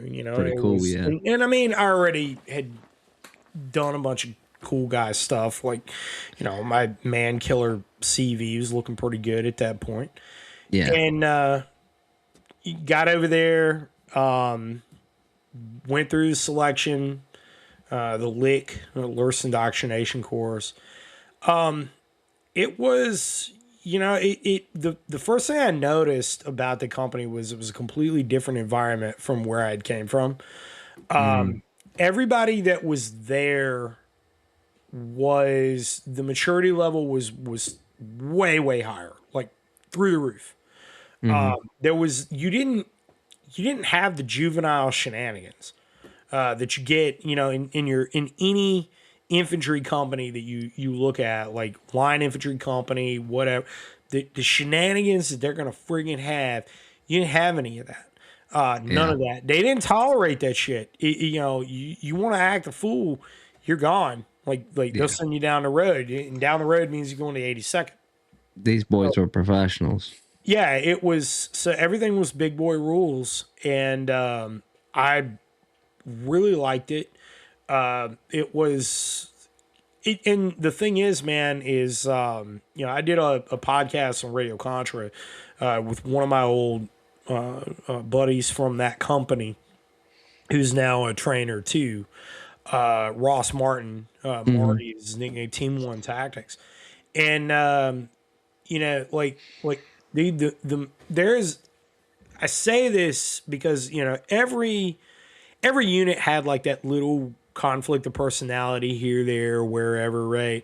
But man, that company at that time, there was not a single guy in that company that I was like, everybody, man. Everybody, every swinging dick in that company was a friggin' rock star. Like Wow. all of them. And you never get that, man. Yeah. You never get a unit where, dude, everybody is just Everybody. on top of their shit, man. And dude, I mean, yeah, there were like little things between guys here and there, and like this dude don't want to work with that guy or whatever, because you're talking about small teams. Right. You've got 3 detachments plus headquarters and the base radio station. Those 3 detachments have 4 teams each, and each of those teams of 6 men. So you're talking about a very small group, very very tight knit, and it just dude, everybody there, man, everybody there was Everybody was a header. everybody, and the thing is like it didn't matter if I'm on this team and I'm stepping off. I know that everybody on that team's got your back, man. If I'm on this team over here and we step off, like I don't look at any of those guys and I'm like, I don't know, you might, I don't know. Nah, Yeah. man, it's like it was such a I got that fulfillment. Yeah. I got that fulfillment that I had been missing, and now we're going to Afghanistan. And chomping at the bit to go to Afghanistan, dude. Oh yeah. Because Afghanistan, we're talking 2010, 2011. Afghanistan was where the fucking fight is. That's Where right. the fight is, dude. Like I've got that. Like I'm getting back after it, dude. We're gonna hit the hills. We're gonna be friggin' like now. Now I get to be the hunter. Right. I get to be the hunter.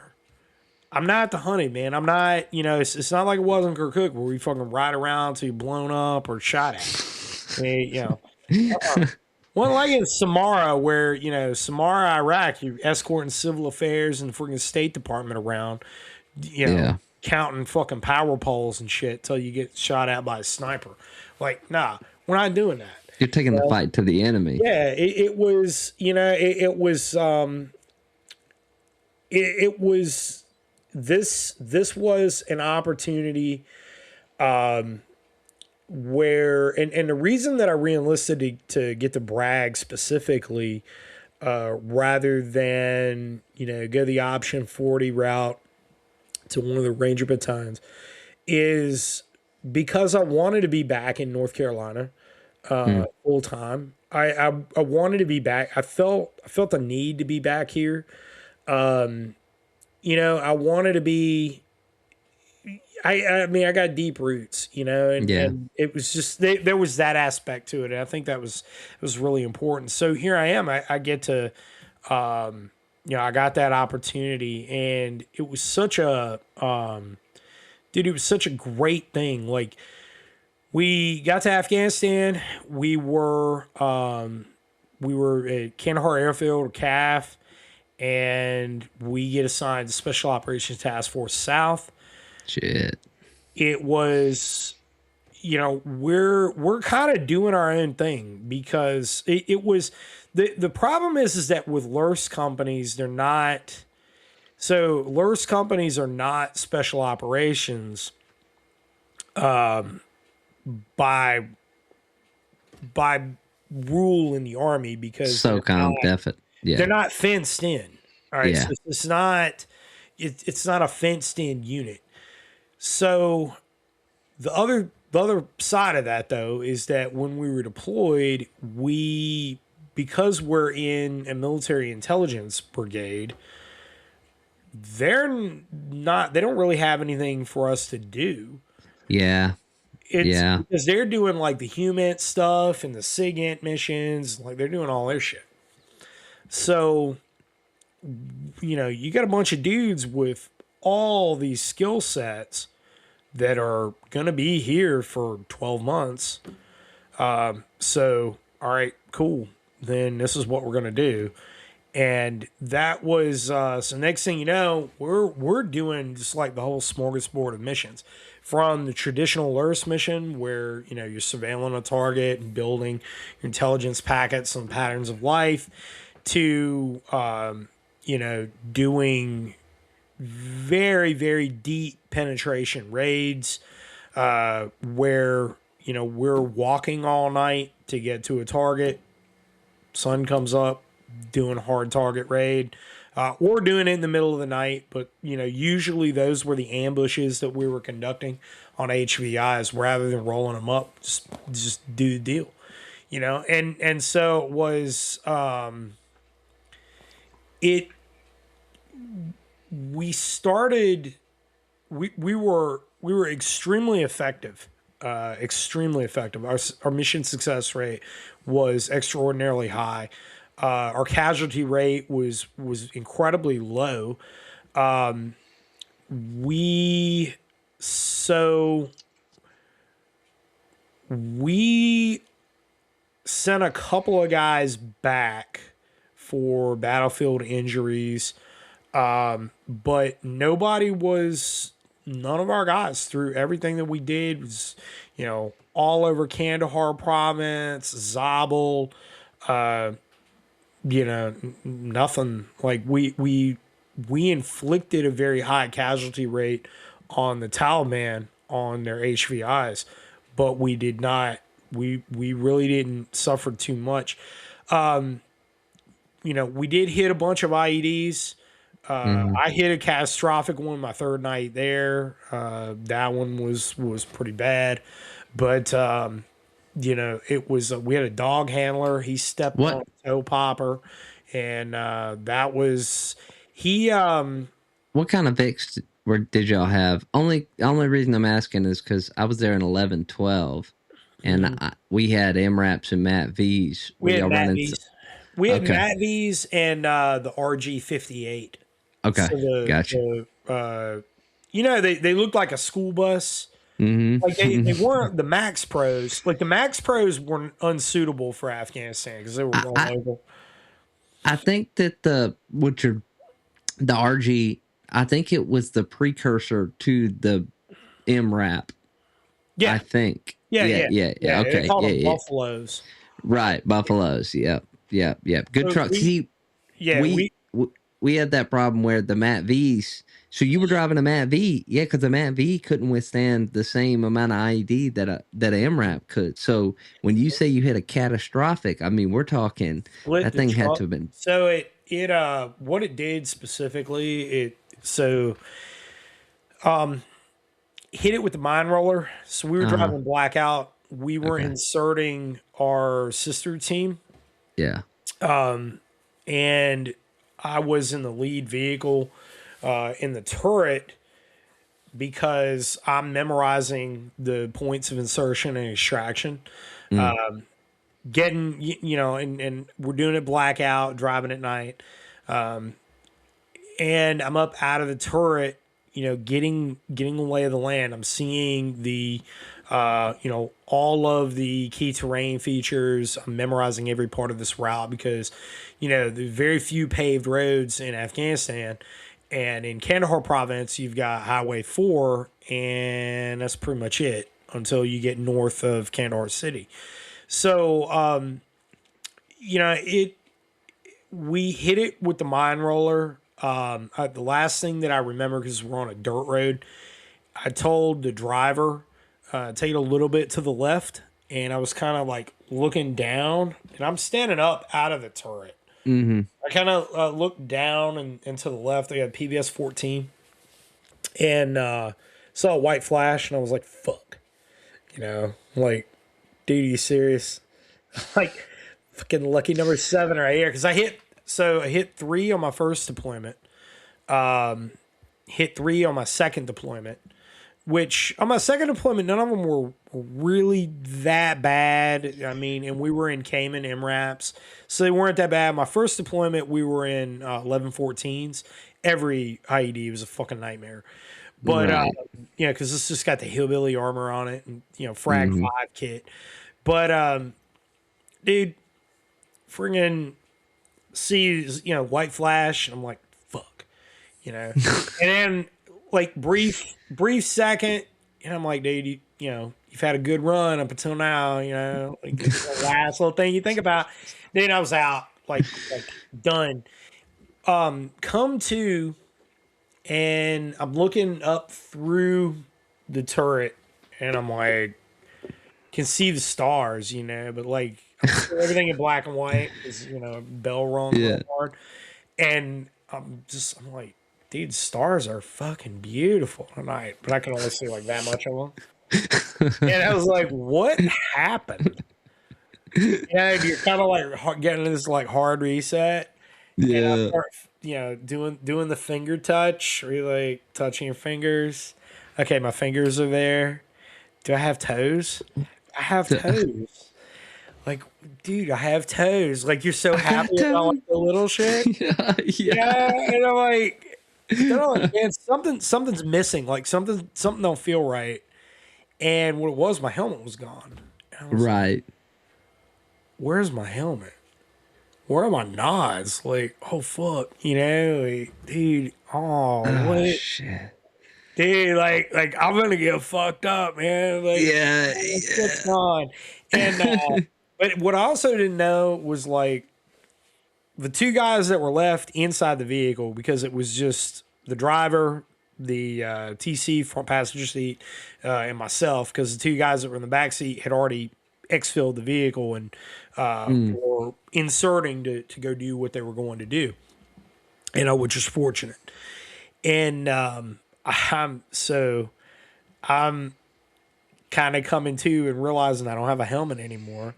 And these guys are out. Like they both, fortunately, like they both had pretty good concussions, but not like they weren't hurt that bad. Like, a little bit of bleeding. I think one of them broke his nose, like knocked out a tooth or something. But like, big picture, dude, for Mild. IED that size, Yeah. and that's all we came away with. Fuck. You got lucky. Yeah, it threw the mine roller 110 meters or so in front of the truck. It was 200 pounds of ammonium nitrate and an Iranian anti-tank mine. God, you are so lucky, dude.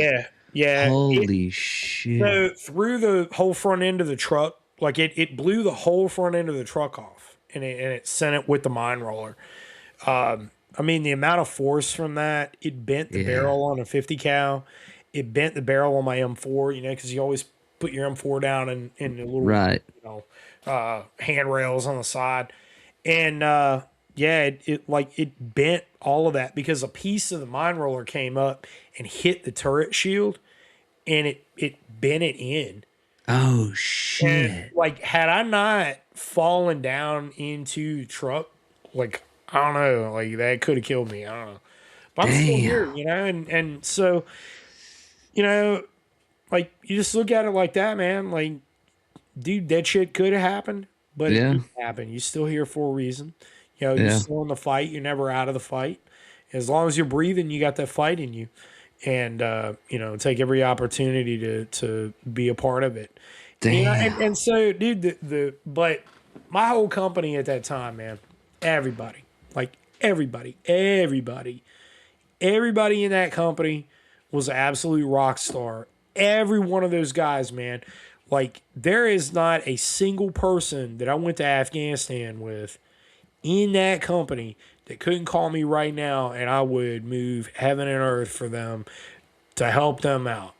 And that's just the way that I felt about it. And, I felt like when I was there and I was among all these guys that were just all incredible. Like, you know, I'm walking among giants. Like, really, Right. and I don't really know why I'm here. I'm in awe that I've got a seat at this table, man. You know, Yeah. but everybody looked at it that way, and that was what was so cool about it.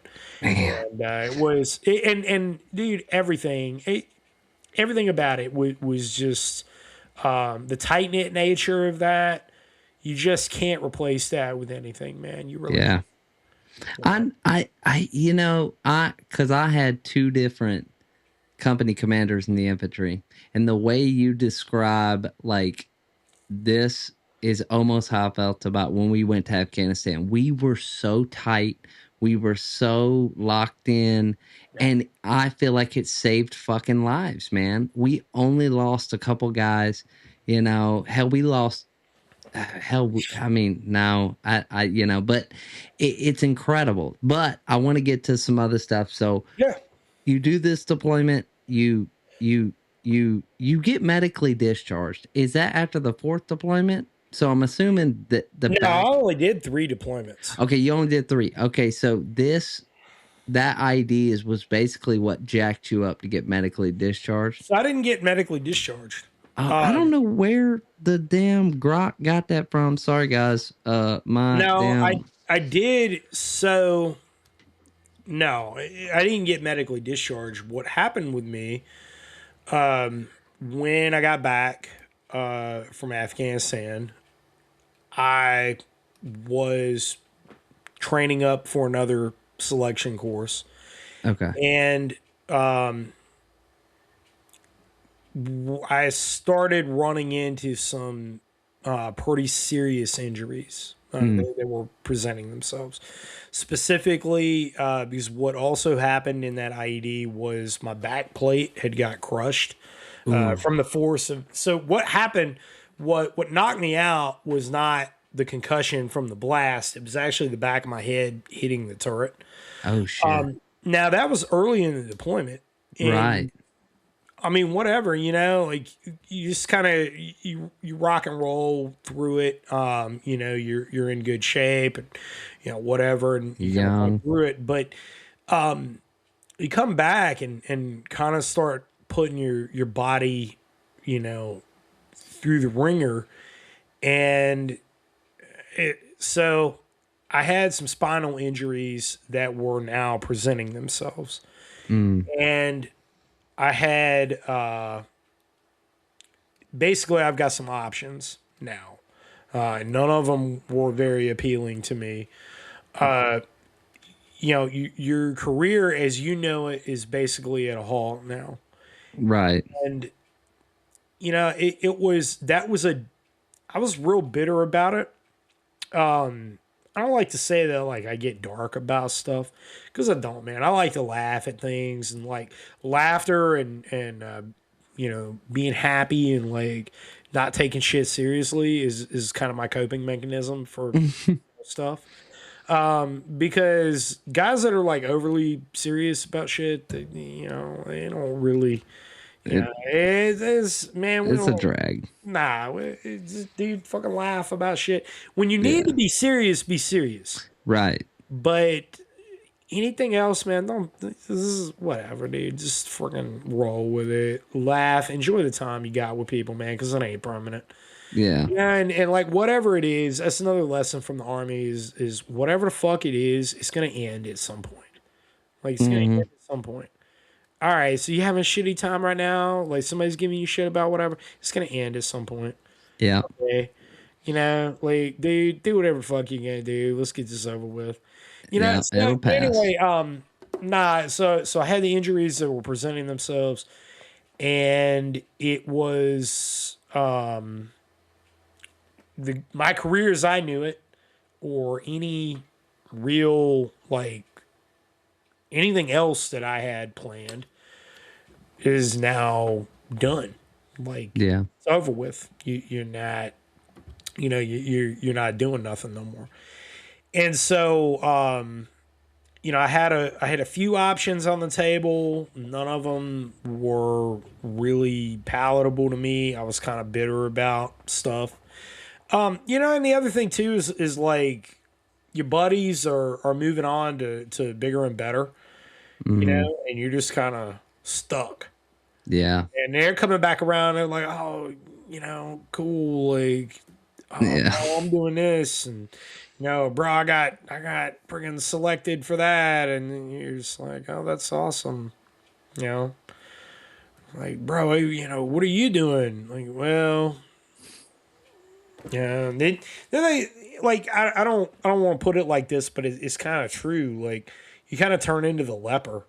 Like everybody's like they talk about you like you're fucking dead, man. Like you're attending your own funeral. They're like, oh, what happened to him?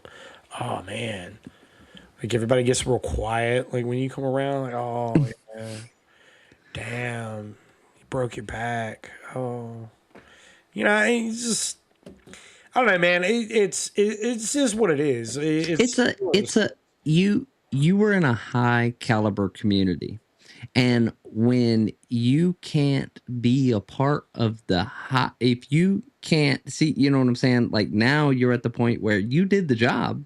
There, no one's calling you a piece of shit, but nah you're, nah. but It's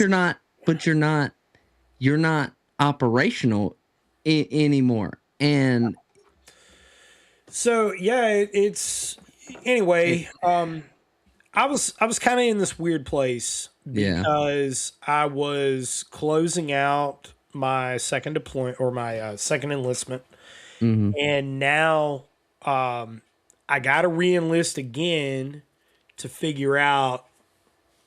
Basically, I have to re-enlist again to either get medical retirement in order or a medical discharge. Yeah.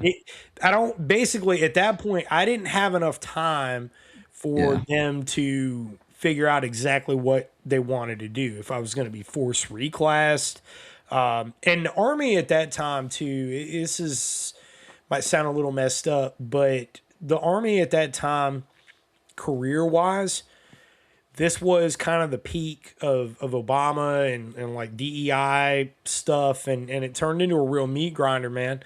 And if you got reclassed, so like you came from the infantry world and you get reclassed to another MOS, force reclass to another MOS, not you didn't re-enlist to go do something else, but you got forced into it. Yeah. Well, that branch sergeant major, and this was the culture of the way it was. The branch sergeant major, you basically you were going to top out at E7. That was it. Like you Yeah. didn't make sergeant first class. That was it. Very rarely would that change, but like Hmm. that's pretty much the way it was. And dude, it was if I knew, hey man, my life is basically going to dead end at this point, and I'm just going to be going through the motions, man. I'm gonna like at that point I would have 13 and a half years left in the army. Like, Right. dude, that I'm not I'm not suffering through that, man. I become like more of a functional alcoholic than I already am, and Yeah. hating everything, and my wife's probably gonna leave me, and and dude, it really sank in. I ran into a guy I knew early in my career, and we'll just call him Randy. Randy had done everything, man. He'd done everything in his career. Like he had every freaking badge, man. This dude done everything, and he had made first sergeant, and basically when you're getting looked at for sergeant major, they're gonna make you the first sergeant of a headquarters company. Mm. And that's kind of you're getting groomed for your role as, first operations sergeant major, S3 sergeant major, and then command sergeant major. And Randy's just a rock star, man. He's freaking awesome. And I ran into him again. Now this was after I did get orders. I got out to Fort Bliss, El Paso, Texas, Yeah. and I ran into Randy, and Randy's a sergeant first class. And we were talking and kind of bullshitting, catching up a little bit. And I just busted us and, yeah, man, I'm not trying to pry, but what the fuck happened? You know, he told me, and this was, it. Now, this is kind of how I saw things. Like, he was old school. Randy was old school NCO, man. He came up in the era of, wall to wall counseling, and you got a problem with a guy, you drag his ass to the wood line and fucking take care of business. And you talk to a man like a man. Mm-hmm. Hey, this is the way it's gonna be, and there ain't no soft, touchy feely shit that happens here. And the very first thing you do, is and everybody knows this. You got an incoming first sergeant. He's gonna take that company on a death run. Very Mm-hmm. first morning, change of Very first. responsibility. Hey, we're going on a death run. We're gonna run. It's gonna be long. It's gonna be slow, and heaven forbid you fall out. Mm-hmm. We are running until I stop, and it's gonna beat your back to death because we're doing an airborne Ah. shuffle. And dude, so he did that, and he's doing that with the headquarters company. Now, this was when you started having females that were getting into the combat arms units. They weren't in the combat arms MOSs, but they were getting into the units. You had Mm. S1 clerks, and so he's got a female S1 clerk who is, an S1 clerk. Just Mm-hmm. not picking on S1, but there's a Is this one? particular type, and Oh when yeah. they put on stripes, they become the EO and sharp representative for the unit. Mm-hmm. That's and that's just them. So anyway, girl falls out. She's a new private too. He's telling me the whole story, and she's new private, falls out. Excuse me.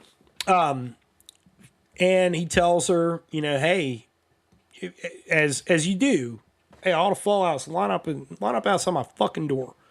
Right. You're gonna come in here with your first line supervisor. You're gonna explain to me why you're deficient, and you're on the shit list after that. Well, this girl mouthed back to him. Oh.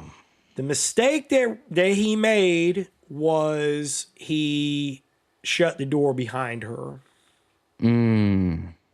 and now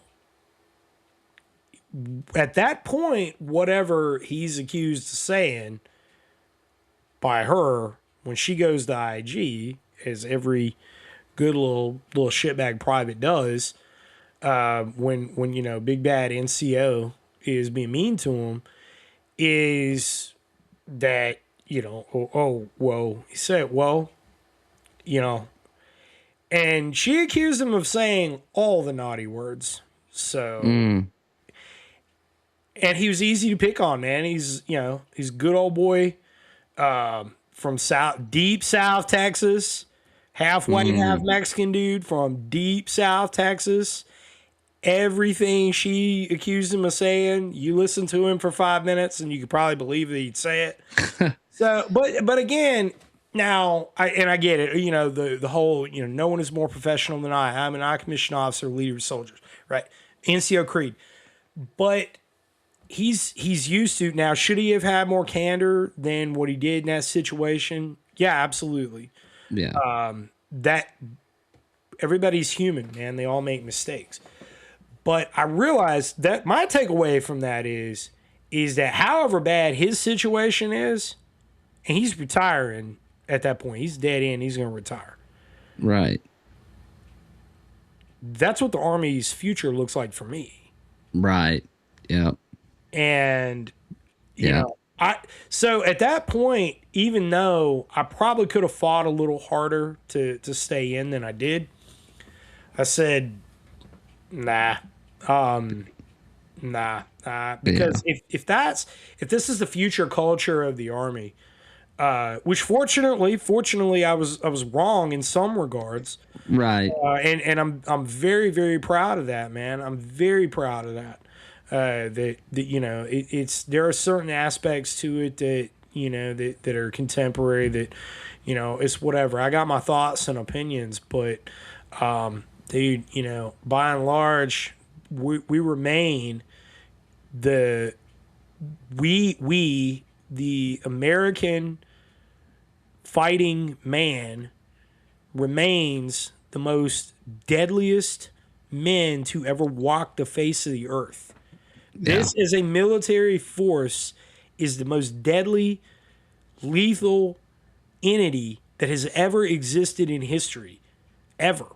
And so that's something that, and despite political failings and my criticisms of a lot of stuff, policies and things, which I'm outside of, man. I'm outside Yeah. of the world, but I am very very proud that it endured through that. Hmm. And but anyway, man.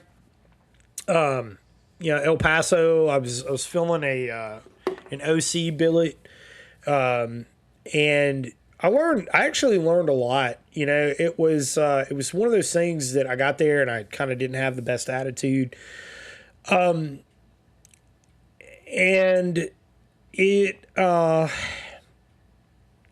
it was cool because I had a lot of time off.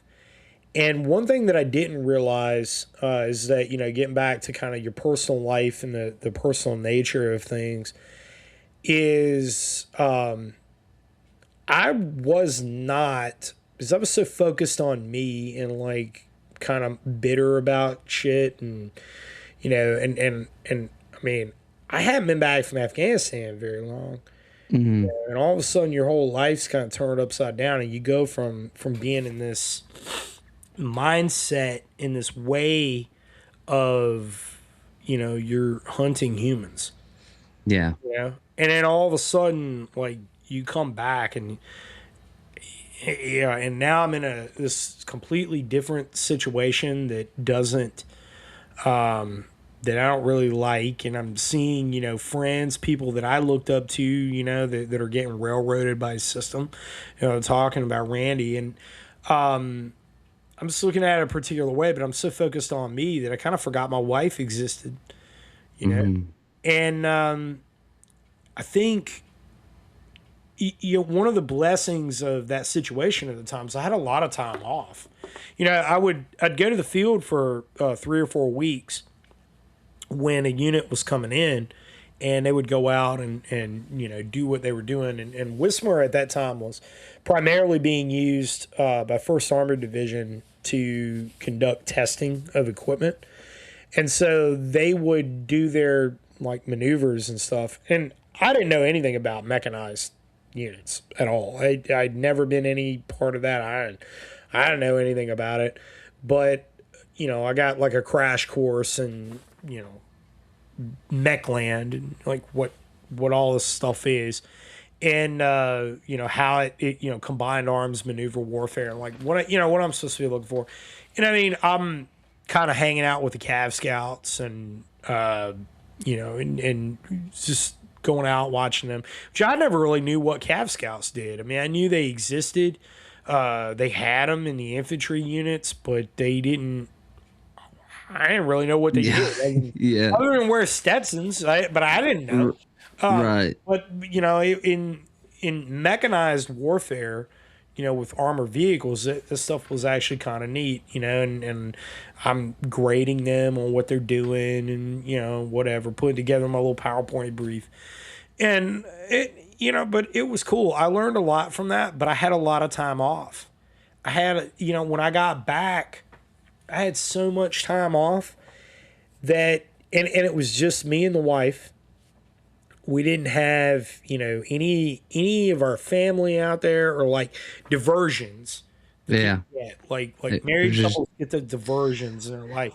None of that, man. And we got incredibly tight, very very tight knit.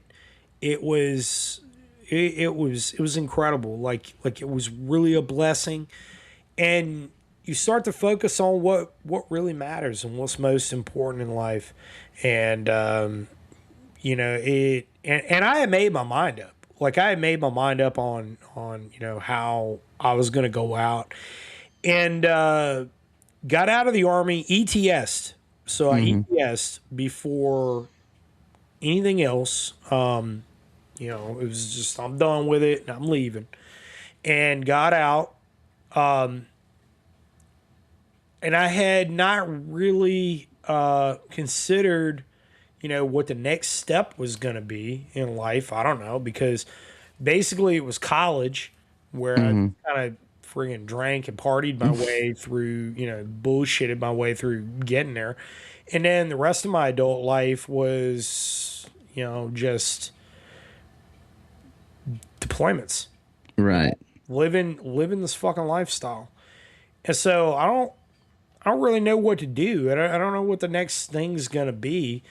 Got into a graduate program. Started teaching on the civilian side. Again, totally by accident. I started writing as a outlet, as a creative outlet. I started writing the Brushbeater blog, and Okay. 11 September 2015, started writing it. And I had been writing since I got out of the army. I'd been writing under a few different pen names for guys that were kind of significant, notable at the time, but since faded on. And it was one guy in particular, because like a question that I always had about the whole prepping and survival and all this shit. Because I mean, back in those days, man, like the whole situation with Obama looked grim. Yeah. Like it looked Yeah. grim, and honestly, it hasn't changed. It hasn't changed at No. all. No, it ain't. The face has changed, but the The situation. the game ain't changed. No. And basically, I was looking at things like I already know all the infantry shit. I mean, I know how to do all this. I'm more concerned with like I had all this communication stuff at my disposal, like all this equipment at my disposal when I was in an operational capacity. So how do I use basically what's in my table of equipment on the civilian side to mirror those capabilities? And if Right. it's not a mirror of the capabilities, how do I match the capability? And it is kind of an interesting journey. Wrote about a big bunch of stuff from the operational side. I started my own blog, eventually the Brushbeater blog, on 11 September 2015 when one guy bounced out, kind of flaked out on a lot of people, took money from him. He's a freaking grifter, and he was writing about commo stuff primarily. And so, I said, man, hey, just fucking do it. This guy did it. He wasn't anything special.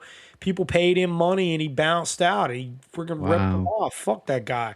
If that guy can do this and become, I wouldn't even call him a success, but he was certainly a success for that era. If that guy can do that and he pulled the wool on these people, which is morally wrong, you should do that. Like Yeah. again, the first thing I said, on the podcast, like I can't sit still. I can't be indolent. I can't sit by and just watch people just I can't be indolent. I can't. Right. That doesn't Yeah. factor into me. I can't do that. So I start writing, and it was a creative outlet.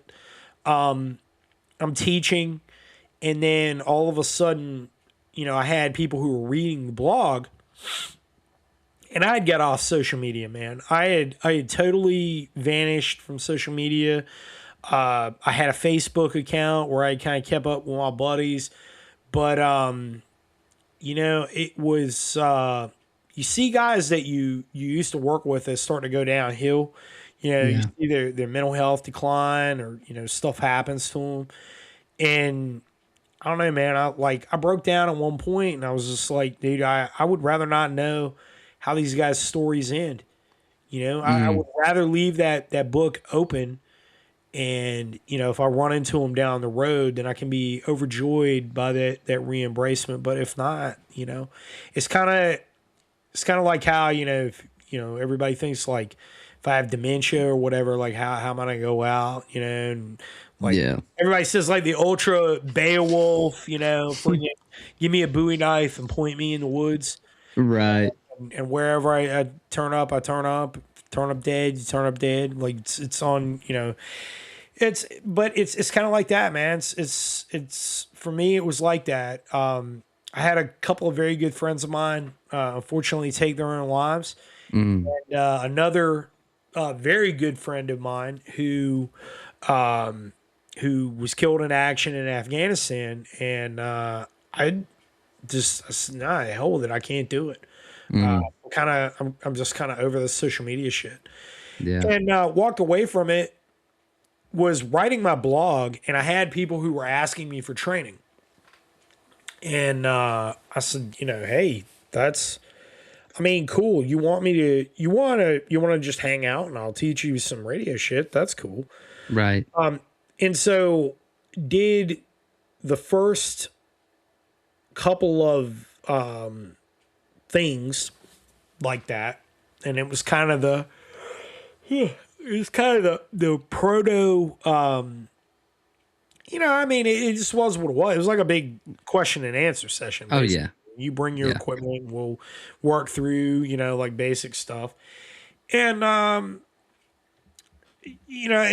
then I had enough people who were contacting me, and I said, all right, I need to actually structure a course around this. I need to build a POI. So I went back to the communications portion of RSLIC, the Recon and Surveillance Leaders course. This is 3-day block of instruction on Commo.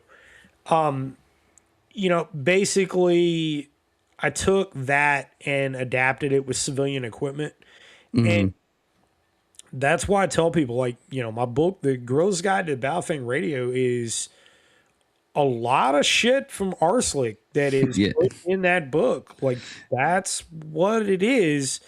It's just that the first uh you know the, well, really the second chapter is kind of Baofeng centered, but even a lot of that stuff, like it goes through the menus and how to do basic shit with it.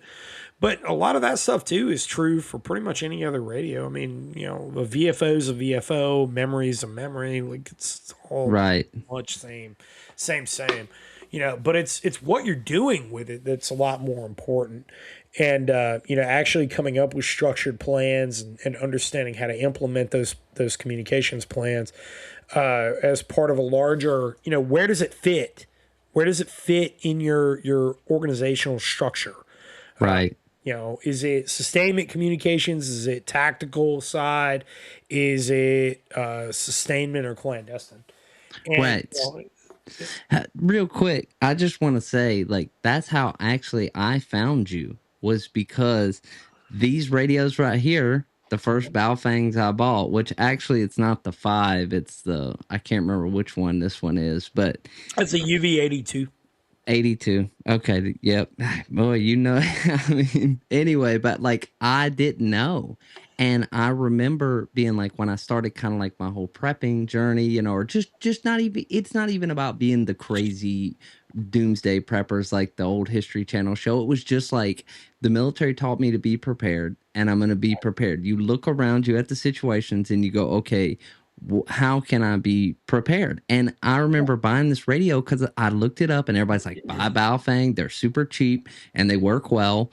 And so I bought it and I get them in. And I remember I start looking at it and I go, I have no fucking clue how to use this fucking thing. It's a little Like, different than an M-biter. Yeah. Yeah. It's not an M-biter. It's not a, it's not a 117. No. You know, and so I was just like, holy fuck. Where and is the stow button? Yeah. Where is the Z button? Where is it? I'm lost. I don't know what to do.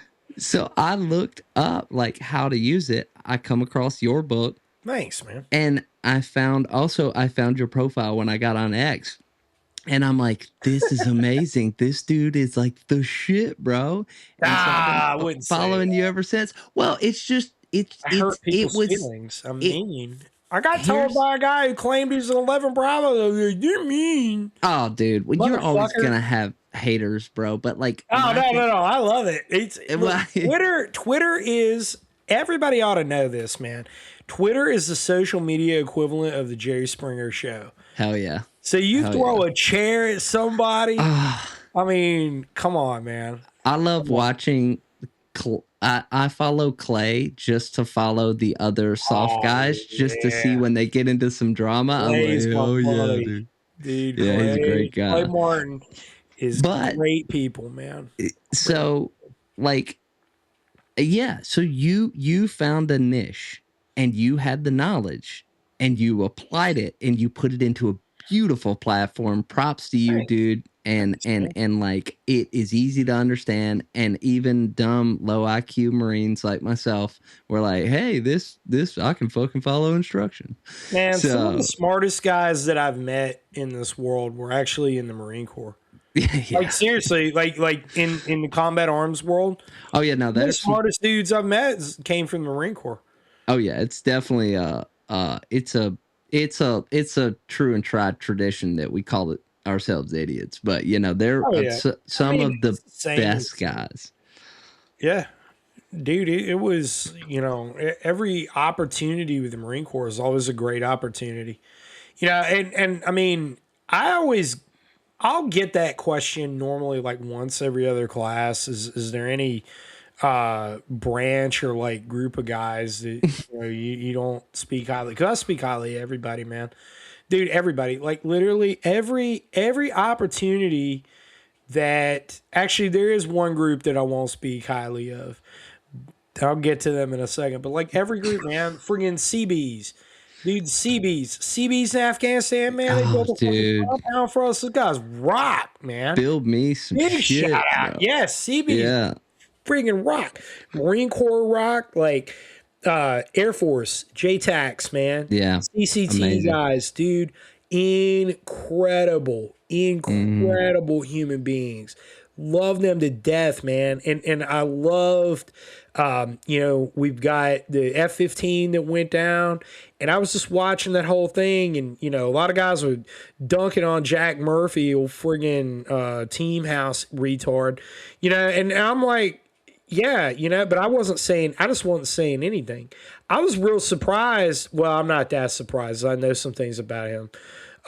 But, you know, dude, the SEER, you know, our personnel recovery doctrine, that's when a personnel recovery mission, when a PR mission is underway, dude, you don't talk about that shit at all. Like, you don't say anything at all about it, man. This guy's out there blurbing all sorts of, you know, like doing all but trying to be Geraldo Rivera during the friggin' invasion of Iraq, man. Fuck you, guy. You know, like, but dude, I'm so proud of the mission that those guys carried out, man. The way that they executed that, it was absolutely beautiful, man. And I mean, that was an Easter miracle that we got our boys out. And what a breath of fresh air it is that, you know, dude, you look at Benghazi, like Benghazi. And Benghazi was another thing that, like, when that happened, that was a big turning point for me, too. It's just seeing it. And I'm like, appalled that we didn't do anything to recover our own people, man. We just left them flapping in the breeze. That the Iranian the Swift boat incident where they captured the sailors. They Yeah. showed them there, dude. Fucking no. You know, and what happened? You've got Obama sending his people over there to give them pallets of cash. Yeah. I mean, you got to be kidding me. So, I mean, yeah, I got some I have some criticisms of what I view as political failings that I believe in earnest. However, when it came to personnel recovery, just 1 week ago, you damn right. And man, I'm gonna tell you what, that's such a big deal, man. But there was only one group of guys ever. Well, there were ladies in it too that I was like, Friggin' Kentucky National Guard. Oh no. Kentucky National Guard, their MP unit. Their MP unit came to Iraq. They were worthless. They were worthless. Absolutely worthless, man. Dude, I catch this one guy stealing my Mountain Dew, man. Get the fuck out of here. Once a month, we would go to Spiker, to Cop Spiker, into Crit. We'd go there and we'd load up on a bunch of fucking junk food and shit and bring it back. And we put it in the cooler because we were living on a patrol base. It's just our company. Oh, yeah. And these MPs from National Guard show up. And they're supposed to be like they're supposed to pull security because we were kind of shorthanded for what we were doing. And we're task saturated. They're supposed to pull security in the towers. They didn't want to pull security in the towers. They said because there's a sniper threat. Like, what the fuck? Get the no fuck shit. out of here. No fucking shit. Yeah. There's a sniper threat. Get your ass up there. Man. Yeah. So my guys got to stand up there. Okay. I mean, we were and we had to, but and then it was they didn't do anything. But man, they went into our coolers where everybody had like their little spot on the right in the big like these giant drink coolers. This fucking dickhead went in there and he just helped himself to my Mountain Dew, man.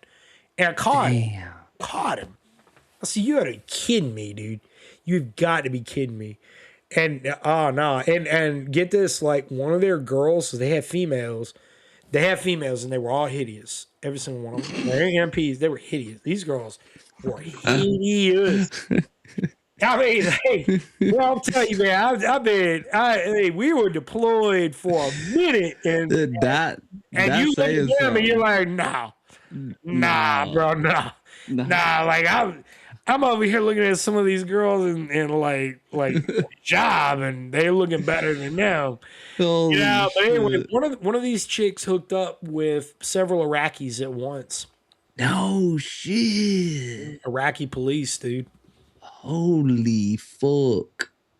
That's wild. Hey, she was exactly what would come to mind too. Holy fuck. Gross. Oh, okay. Gross. So it was like everybody's like, this one group of people yep, there you go. Yeah. There's your one. There's your one. Okay. So you it starts as a hobby. You eventually turn it into a business. So I gotta wrap this up. So what you took the lessons you applied it to your brush beater and your Gorilla's Guide to the Bowfang. Well, the book how has that quite a bit later. I've been teaching full time since 2017. Oh shit, you've been doing that a long time. How do you do you feel like what you do today? Because I feel like I'm a commercial poultry farmer, 400 acres of hay fields. We do oh yeah, buddy. I'd like when you were talking about hay earlier, my man. We do about 12,000 square bales a year. Oh. So yeah, we commercial, bro. And then I got 350. I got 350,000 chickens. But when we when we bale hay though, we have a baler that it puts 10 on and it slides off, and then the tractor has a grapple that picks up 10 at a time and stacks them on a trailer. Nah, buddy, I got a herniated disc, bro. I ain't slinging no damn square bales, my man. I No. grew up doing it. Yeah. Still got the calluses. Oh yeah. So so so it does this is this like the culmination of like you're using what you learned in the military, you're around the type of people that you want to be, you're doing what you love. How Yeah. does that feel now that you've finally kind of built it into this thing and it's working? You know what I mean? So I actually never intended on any of this to really become a business, and I still don't really run it like one. Oh, okay. Um I mean, I do, it pays the bills. But everything that, like with the books did real well. Yeah. They launched a million ripoffs too. So I hope Ah, they all do well also. But oh, fucking assholes. it's just is what it is, man. Yeah. That's how you know you the king of the heat, man. When you have people ripping you off, that's how you know. Like Yeah. it's but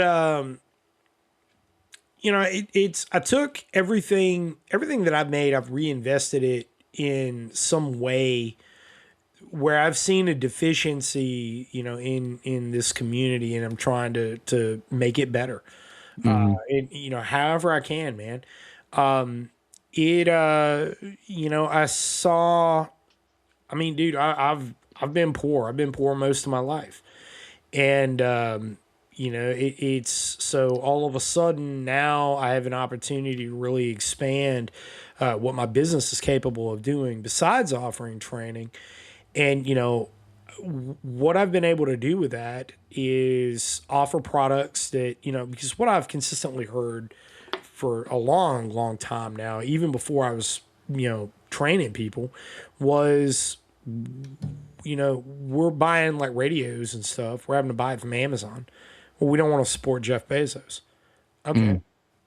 So, there's not going to be some magic right wing savior that comes out like with his own version of Amazon. That's not happening. But Yeah. what I can do is I can say, okay, you know, if guys are building seller profiles on Amazon, well, all right, how do I build my own? All right, people are going to buy radios. They want to buy them from me. Cool. Let's figure out how to do this. Let's figure out how to sell them products that they're going to buy. Let's figure this out, and then you've got people that are coming to class wanting to buy Stano equipment, so night vision and thermal. Hmm. Right, cool. Well, you're talking about a heavy investment there, Oh yeah. and you also so you want to buy from somebody you trust, number one, so you're not going to get ripped off. Hmm. But you also want to buy from somebody who's knowledgeable, who's not going to steer Hmm. you wrong. And you know, again, I've seen a lot of people come and go in this business, and now 11 years, and it's I basically, if there's a way that I can offer a capability to the general public, because the need for thermal and night vision is not going to go away Oh as no. the world continues to develop. It's not going to go away. No, it's And just accelerating. like what I've seen over the years on that topic is the same thing. People just shutting down. They see sticker shock and they're like, well, you know what? I'm never going to be able to afford that. So fuck it. I'm going to keep doing, rocking and rolling with my, my AR-15, or my 12, in a lot of these people's case, my 12 AR-15s, uh, like, and I'm still smoking 2 packs of cigarettes a day and drinking a case of beer every Never night. hiked. But like, hey, here's the Yeah. deal, man. That's not true for everybody, though. Like we're joking about it. It's not true for everybody. That's right. A lot of guys out there who really are struggling. Like I said, man, there was a point in time when actually when I was running classes not that long, up until not that long ago, 2019, where I had a set of nods. They were not good nods, but I had a set of nods for teaching classes and, for my own use. This is an Hmm. old ratty PVS 14 that like green FOSS, and dude, the image is intensifier tubes about burned out on it anyway. And man, I remember buying that first white phosphor nod. Ooh. And I bought it and I was like, man, I really can't afford this, but I'm pulling the trigger anyway, because I know I need it for teaching. I Yeah. know Oh that I yeah. need this for teaching. I need to upgrade my equipment to go on a bite that bullet. So, I did, and that still stung. But now I look at it like, if you can offer night vision to people that is of good quality, Mm-hmm. but you can bring it in at a price that is more reasonable, you're getting good quality equipment. Is like the dual tube nods that I have, are they bringing PVS 31 deltas? No, absolutely not. But are they good enough for most of the things that you're going to do? I think they are, which is why I Mm-hmm. run my own product. And I've got everything, man. I've got PVS 31 alphas right here in the shop, other side of the wall right here. Brand new from L3. I've Mm. got PVS 31 deltas that we have here in the shop. Like, I've got Gen 3 everything because I'm a dealer for everybody. But all my successes allowed me to do all of that. And the last thing that I'll say, the big leap that I made going into this year, is getting an FFL and an SOT, because I live in a place that doesn't have any of that. Like, Yeah. everybody has to drive. So, like, tell you about this place. Everybody here's a sportsman. Everybody here shoots. Everybody hunts. Everybody Oh yeah. fishes. But everybody also has to drive an hour in any given direction to get guns and ammo. Yeah. All right, but the overhead cost of getting into an actual brick and mortar gun store, Oh shit. fucking high, bro. Oh You know yeah. what? You know what? It's worth it, because even though I may not see a profit this year, I may not see a profit next year, but my bills are paid. But you know what else? Everybody that walks in here during the week, when we're open during the store hours, man, they're all local people. They all thank me. And what I was saying in the beginning about being a prophet in your own hometown, these are all people I grew up with, who knew me when I was a kid, or know my family because they might be younger than me or whatever. They're all coming in here, and they all thank me for opening a place like this, and they all Mm-hmm. love it.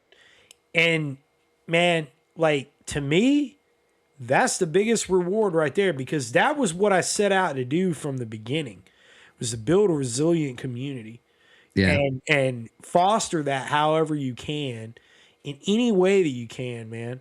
And so that was why, I invested in starting my own optics company. That Yeah. was that was a Herculean effort, Oh, but I did it. bet. Did it in that way we can offer people good products, very good products at very aggressive prices, man. So, because, man, not everybody can afford, top end Night Force, and also, and I'm not knocking those brands, but They're expensive, dude. they are. And I, and Gucci shit's cool and all, but not, man, when you got kids and you got everything else that you got to pay for in life, that's right. dude, that's, but if I can get Japanese glass, and I can get, top end capabilities, first focal plane, Mm-hmm. excellent eye relief, excellent build quality, damn bomb proof optic. If I can get all of that and it can be brought in, at a reasonable cost, because I'm not trying to make a whole lot of money. Right. I'm Right. just trying to get people built up. That's all it is. Yeah. That's Yeah. it. It's I know we're running long and all that, but just be an asset, man. That's all Mm-hmm. you got to do, is be an asset to everybody around you, man. Dude, I love that. I love that, man. Like, that's honestly like why I did my FFL, was just like, there's nobody in South County. And since I've been back in since 2016, 9 years, there have been 3 gun stores that have opened and closed in this town. And you're right. It's about being local. It's about meeting your local people, because God forbid a bunch of shit does go down. Guess who you got to depend on? Knowing that local cattle farmer, knowing the guy who has all, I can't tell you how many people have come to me and been like, hey, if shit hits the fan, I'm coming to you to get chickens. I'm like, I hope we got some, because it's like you could be out of your flocks, on a I commercial always tell operation. those people, what are you bringing to me? That's exactly what I asked him. And I'm going to tell you, there's a guy down the road that used to be in the military. He's got a couple 7 tons, and me and him are very close. And and me and him have talked. And that's what it's about. It's about making them local connections. And you did a great job, man, in coming back and being an asset locally, man. And I think that's fucking awesome. And you're a hoot to follow on X. So for those of you who, you know, Yeah. but dude, so I'm gonna ask you one last thing. Plug all your stuff, because I want the listeners or anybody, I need them to know where to So, go. yeah. Obviously, X/Twitter, at Brushbeater. You can find me over there. It's kind of, whatever. All posts are sent from the shitter. 100-degree porta shitter in the middle of the field. But Yeah. no, over there, you can follow us on Instagram, at Brushbeater Team. And it's normally me or one of the guys from in the shop that's putting up stuff over there. At Kyber Optics as well. That's kind of our alt on Right. Instagram, but it's specifically for Kyber Optics. YouTube. So Brushbeater Team on YouTube is pretty active. We're closing in on 10,000 subscribers over there. Sick. A lot of radio based content. There's a lot of farms content too. Got a couple of shorts that have 1 million views each on them. I don't know why. Whatever. $80 revolver, dude. $80 revolver. People are like watching the shit out of that. I don't know. Holy shit. But, little heritage, Yeah. $80 revolver. Is this a piece of shit or not? It hits the target. It's not a piece of shit. 1 million views. I don't know. It's always like Holy four-way shit. content. But we've done some suppressor tests over there in the shorts. Okay. That are pretty neat. Because being an SOT, I kind of get my hands on everything. Right now, I'm testing some products from Q, from Dead Air, and from Rugged Suppressors, kind of all simultaneously. And we're going to have some videos on that coming up too. But, it's kind of something for everybody. A lot of commo content because people ask for it. Hey, there it is. Good, bad, the ugly. If you're sad ham, be warned. I'm gonna dunk on you in the comments. And I'm a ham radio guy too. By the Hell way, yeah. I mean, I'm an amateur extra. It's as high as it goes. Became a VE over a decade ago. Nice. Gave a lot of people the exams. But I'm not a dickhead to people like a lot of sad hams are. And I'm not a hobbyist when it comes to radio because my shit's got to work. All of that, kind of the social media outlets. Brushbeater.store is the online storefront. Everything that says that it's in stock up there is in stock. And Okay. it will ship either that business day or the next. It's a family-run operation. My sister-in-law runs the shipping department. She basically is the shipping department. I've got my guys that work in the store. The physical address is right here in Yanceyville, North Carolina. So, please come check us out. And, that's kind of the long and short of it. Gorilla's Guide to Baofeng Radio. I think, everybody with a heartbeat knows about that book. And the Gorilla's Guide to Signals Intelligence. And I'm going to be writing some more stuff. I've got book outlines for 2 new things ironed out now, and it's that's kind of coming along nicely. But, a lot of irons in the fire, man. Don't have grass under my feet. On top of that, I am a cattleman. Hell yeah. Do have, I've got 20 head of cows and 90 acres for them to roam around on, and that's what I was doing this afternoon because they were roaming a little too much. Hell So yeah. that's why I've got stuff on my Yeah. hands right now. Shit. If I wouldn't have took a shower before I came, I'd look like a Mexican dude. Man, that's why that's the thing is like being a farmer, man, like you jump in the shower and then you look down and the water is never clear, and you're just like, hell yeah, man. But it's a it's a peaceful life. It can get hectic and chaotic at times. And, I'm with you on, I don't only have that going on. I've got this, you do Radio Contra too. You have a podcast, yeah, right? Radio Contra. Yeah. Yeah. Damn, yeah. I didn't even mention that. Yeah. So, dude, I really appreciate you, man. Like I said, this is a little bit of, for me, this was like, I was like, oh shit, this guy's coming on. This is so awesome. So I ain't nothing special. You're special. I was super I'm excited. not special. Man. I'm just some guy.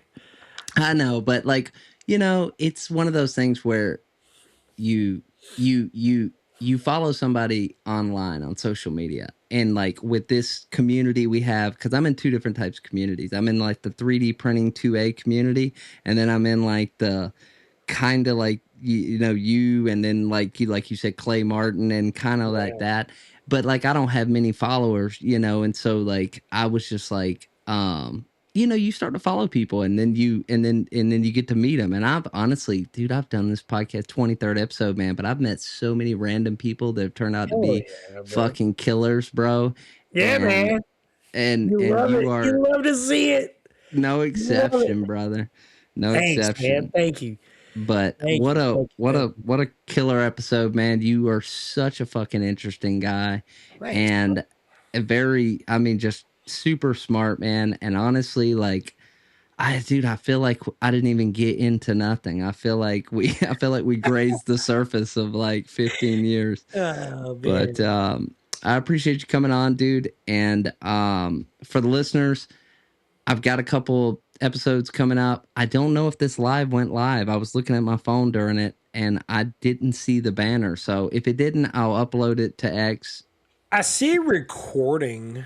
See, I see live in the top left corner, but I don't know if this is live. But anyway. Oh yeah. If you see it as live, then yeah, it's live. Okay, yeah. So also, sorry about my phone dinging during this. I thought it was in do not disturb mode. Mine did too. It's okay. Yeah, but okay. Yeah, it's whatever. We're doing it live. Fuck it. So for all the listeners, I'll see you guys next week. I appreciate it, man. And we're gonna rock out of here, dude. So see you guys next week. I got the cash in the bag, stadium packed. Born a rock star in this life, gonna live it up on the attack. Baby, I'm bad. I just wanna get caught up in this life. I'm crazy, I'm mad. Doing no cap. Only God wants you, better go live it up. Cash in the bag, stadium packed. Baby, I'm bad. Yeah. Baby, I'm bad. I just wanna stay bad, stay mad. Shit on my shoulder, cause they treat me like an outcast. I ain't gonna take that, stay back. I'll be swinging hard till the hits come in all caps. I ain't gonna lay back, pray that someone's gonna help me. Ain't nobody like that. I ain't gonna wait, that's all fact. Give me one shot and I'll never get the throne back. I'm sick of being cautious. I'ma go cause something, can't stop this. I'ma steal everybody's lane, call it shoplift. Sick of hearing everyone complain when they thoughtless. Taste the pain, it's like candy canes. It makes me go change into a better frame, into a better name. Society's insane, we all live for fame. Yeah. Cash in the bag, stadium packed. Born a rock star in this life, gonna live it up on the attack. Baby, I'm bad. I just wanna get caught up in this life. I'm crazy, I'm mad. Do it no cap. Only God wants you, better go live it up. Cash in the bag, stadium packed. Baby, I'm bad. Baby, I'm bad. I got the cash in the bag, stadium packed. Born a rock star in this life, gonna live it up.